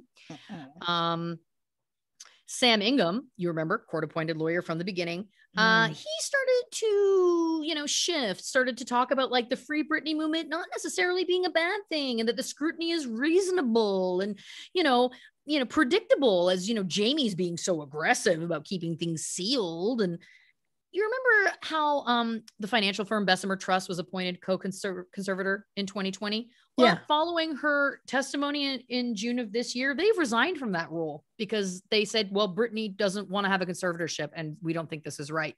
Lynn has also started to oppose Jamie's involvement, saying he's toxic with Britney. So what this smells like to me is Sam Ingham and Lynn Spears are throwing Jamie under the bus to try and maintain their position on Britney's payroll. Sorry, not sorry. I'm standing by that. Mm-hmm. And that Bessemer is like, this is the right thing to do. And they're the only people thus far involved who've said, I'm getting out of this because she doesn't want it and this isn't right. So then she got, of course, into the IUD. She said, I have an IUD inside of myself right now, so I don't get pregnant. I wanted to take it out so I could start trying to have another baby, but the so-called team won't let me go to the doctor to take it out because they don't want me to have any more children. I can't. She also says she's not allowed to get married. It's just wild to me. It should also be noted that when contacted for comment, one of Jamie's lawyers declined to answer specific questions that did characterize his behavior as that of a loving father. They also said he saved his daughter from possible ruin. They also referred to Jamie as daddy in that statement and objected to the idea that he had anything to do with an IUD, as he is a churchgoer. Yeah, because he's such a man of God. Give me a break. So unbelievable. Mm-hmm. It should also be noted that it came out that in 2008, shortly after the conservatorship was established, Larry Rudolph told Rolling Stone magazine the next step in her recovery was getting her a new boyfriend because, quote, she's a relationship girl. And that's when she started dating a man named Trawick, who was her agent, I believe, at the time. They got engaged in the early 2010s, and then they made him a co-conservator at that time. It's like you're just throwing around these titles, which is so bizarre. Now, some people think that the silence around the conservatorship was well-meaning because there's been so much invasiveness into her life and that people want to give her privacy. One person on her team claimed she was down to just a few $1 million when the conservatorship was established, and points to her net worth now. Her assets are estimated at more than $60 million. That's evidence that it's looked out for her interests. But to that, I say you were making wild assumptions about what her interests are. She has said repeatedly for her entire life, her dream was to have a family, a husband, and children. And guess what? A few $1 million is still a heck of a lot of money, and you can have a pretty great life on that for a while. Plenty of people do not need $60 million to live their dreams. And the only reason she amassed that amount of money was because she was being forced to perform when she didn't want to and was told she couldn't say no or her kids would be kept from her. The one time she tried to say no, she ended up in an intense rehab program for 4 months. My bottom line is this. It's also very easy to argue that someone is incapacitated when you control their medications and the doctors who give them. So there's also lots of other ways that you can help people in these times. There's different kinds of like powers of attorney that can be done and stuff like that. A woman who is a disability rights attorney for the ACLU, Zoe Brennan Crone, says that she believes judges should be asking conservators if they've tried less restrictive options. And if they haven't, the conservatorship should be suspended. But she says, and I quote, I have never heard of a judge asking that in any situation. Liz McCarley, an estate and probate lawyer in Los Angeles, describes the city's probate court system as being plagued with judges appointing advocates from a small list of favored lawyers. Sam Ingham, she says, has made a lot of money bullshitting people. In one hearing, you remember Judge Getz, she's on the shit list. she told him she didn't recall an order specifically preventing Britney from getting married, but said, quote, "You may not want to tell Britney that." To which he replied, "Somehow that didn't come up in conversation." That's what they're talking about this woman's life. Like it's a game. So less than a week after she made the statement in court in June, Jamie's lawyers submitted a filing that said Britney's unhappy because of Jody Montgomery. Jody Montgomery had been serving as a conservator of Britney's person since September 2019, when Jamie had stepped down, and Ingham had petitioned for her to be permanently appointed. But then it was like, well, maybe she didn't like her, and maybe that's a problem. And it's just like, it's so clear that she wants out of this. She's made it so clear. And the fact that they're trying to now cover their asses with all of this stuff is just so boring and obviously false. Now they're saying Britney's being manipulated by Sam Asghari, her new boyfriend. And it's like, you know what? And there's this grave medical diagnosis. Don't forget. And it's like, she's asked it to be unsealed. Let's unseal that medical record. What's stopping it? She has asked for it. Now, again, she has no rights, so she can't. But I'm thinking they'd open the file and Moz would fly out because they realized it'd been empty for 13 years. That's what my gut is telling me. So Martinez, you remember, the disability rights lawyer, said that many guardianships can prove inescapable, which is why they are vulnerable to abuse. In extreme cases, he said the strategy is often isolate, medicate, liquidate. Isolate the person, medicate them to keep them quiet, liquidate the assets. And you got to think about it this way. If a conservatee functions well under conservatorship, then that can be framed as proof that it's a necessity in that person's life. Yeah. If they struggle with the conservatorship, you can make the same conclusion. They need it. They clearly need it. If a conservatee gets out and then stumbles into a crisis or something like that, which is the likelihood because they've been disempowered for so long, then that can also reinforce they clearly need it. They wouldn't have made this mistake if they were still in the conservatorship, right? And he talks about the fact that it's like humans make mistakes. But with this, it's saying to people that you can never make a mistake or you're going to be held to this impossible standard. And he said, just watch. If Britney gets out, the first mistake she makes, fingers will wag and people will say this never would have happened if she was still under guardianship. And I think he's right. 100%. So I read the entire 24-minute transcript of her testimony. There are some things I'd like to mention very quickly, and then I will wrap things up. These are her words. Okay. I packed my bags and went to that place. I worked 7 days a week, no days off, which in California, the only similar thing to this is called sex trafficking. I love that I didn't even know this. I was making the trafficking connection before I even read this, which I was like, yes, Brittany, we're on the same page. Making anyone work against their will, taking all their possessions away, credit card, cash, phone, passport, and placing them in a home where they work with the people who live with them. They all lived in the house with me, the nurses, the 24/7 security. There was one chef that came there and cooked for me daily during the weekdays. They watched me change every day naked, morning, noon, and night. My body. I had no privacy door for my room. I gave 8 vials of blood a week. Oh my God. I've lied and told the whole world I'm okay and I'm happy. It's a lie. I thought I just maybe if I said it enough, maybe I might become happy because I've been in denial. I've been in shock. I am traumatized. Fake it till you make it. But now I'm telling you the truth, okay? I am not happy. I can't sleep. I'm so angry. It's insane. And I'm depressed. I cry every day. This one is tough. But my precious body, who has worked for my dad for the past fucking 13 years, trying to be so good and pretty, so perfect, when he works me so hard, when I do everything I'm told, and the state of California allowed my father, ignorant father, to take his own daughter, who only has a role with me if I work with him. They've set back the whole course and allowed him to do that to me. That's given these people I've worked for way too much control. I can't. I didn't know I could petition the conservatorship to end it. I'm sorry for my ignorance, but I honestly did not know that. I believe her on that. She talks about how she saw a doctor called Dr. Benson, who I believe was a psychiatrist. She said, when he died, I got down on my knees and thanked God. Oh. Mm-hmm. She said, he 100% abused me by the treatment he gave me. I have trapped phobias being in small rooms because of the trauma, locking me up for 4 months in that place. I'm not okay for them to send me. Sorry, I'm going fast. To that small room that like twice a week with another new therapist that I pay, that I never even approved. I don't like it. I don't want to do that. And I haven't done anything wrong to deserve this treatment.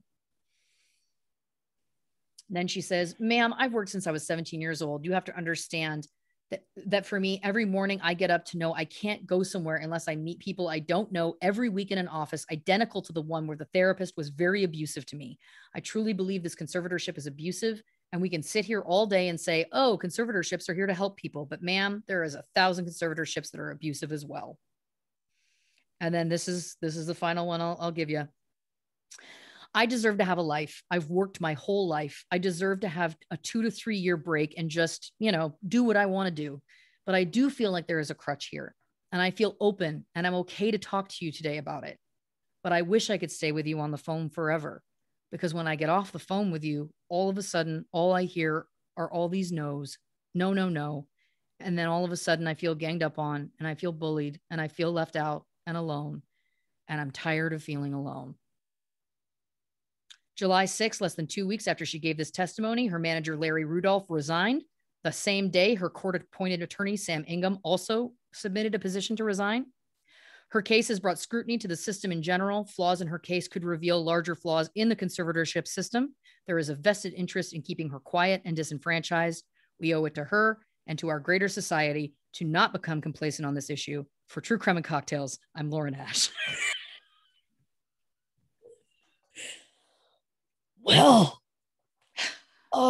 Well, let me say, you have really blossomed into a beautiful researcher. Thank you. I am now thinking, shit, I guess we should have done this in 2 parts.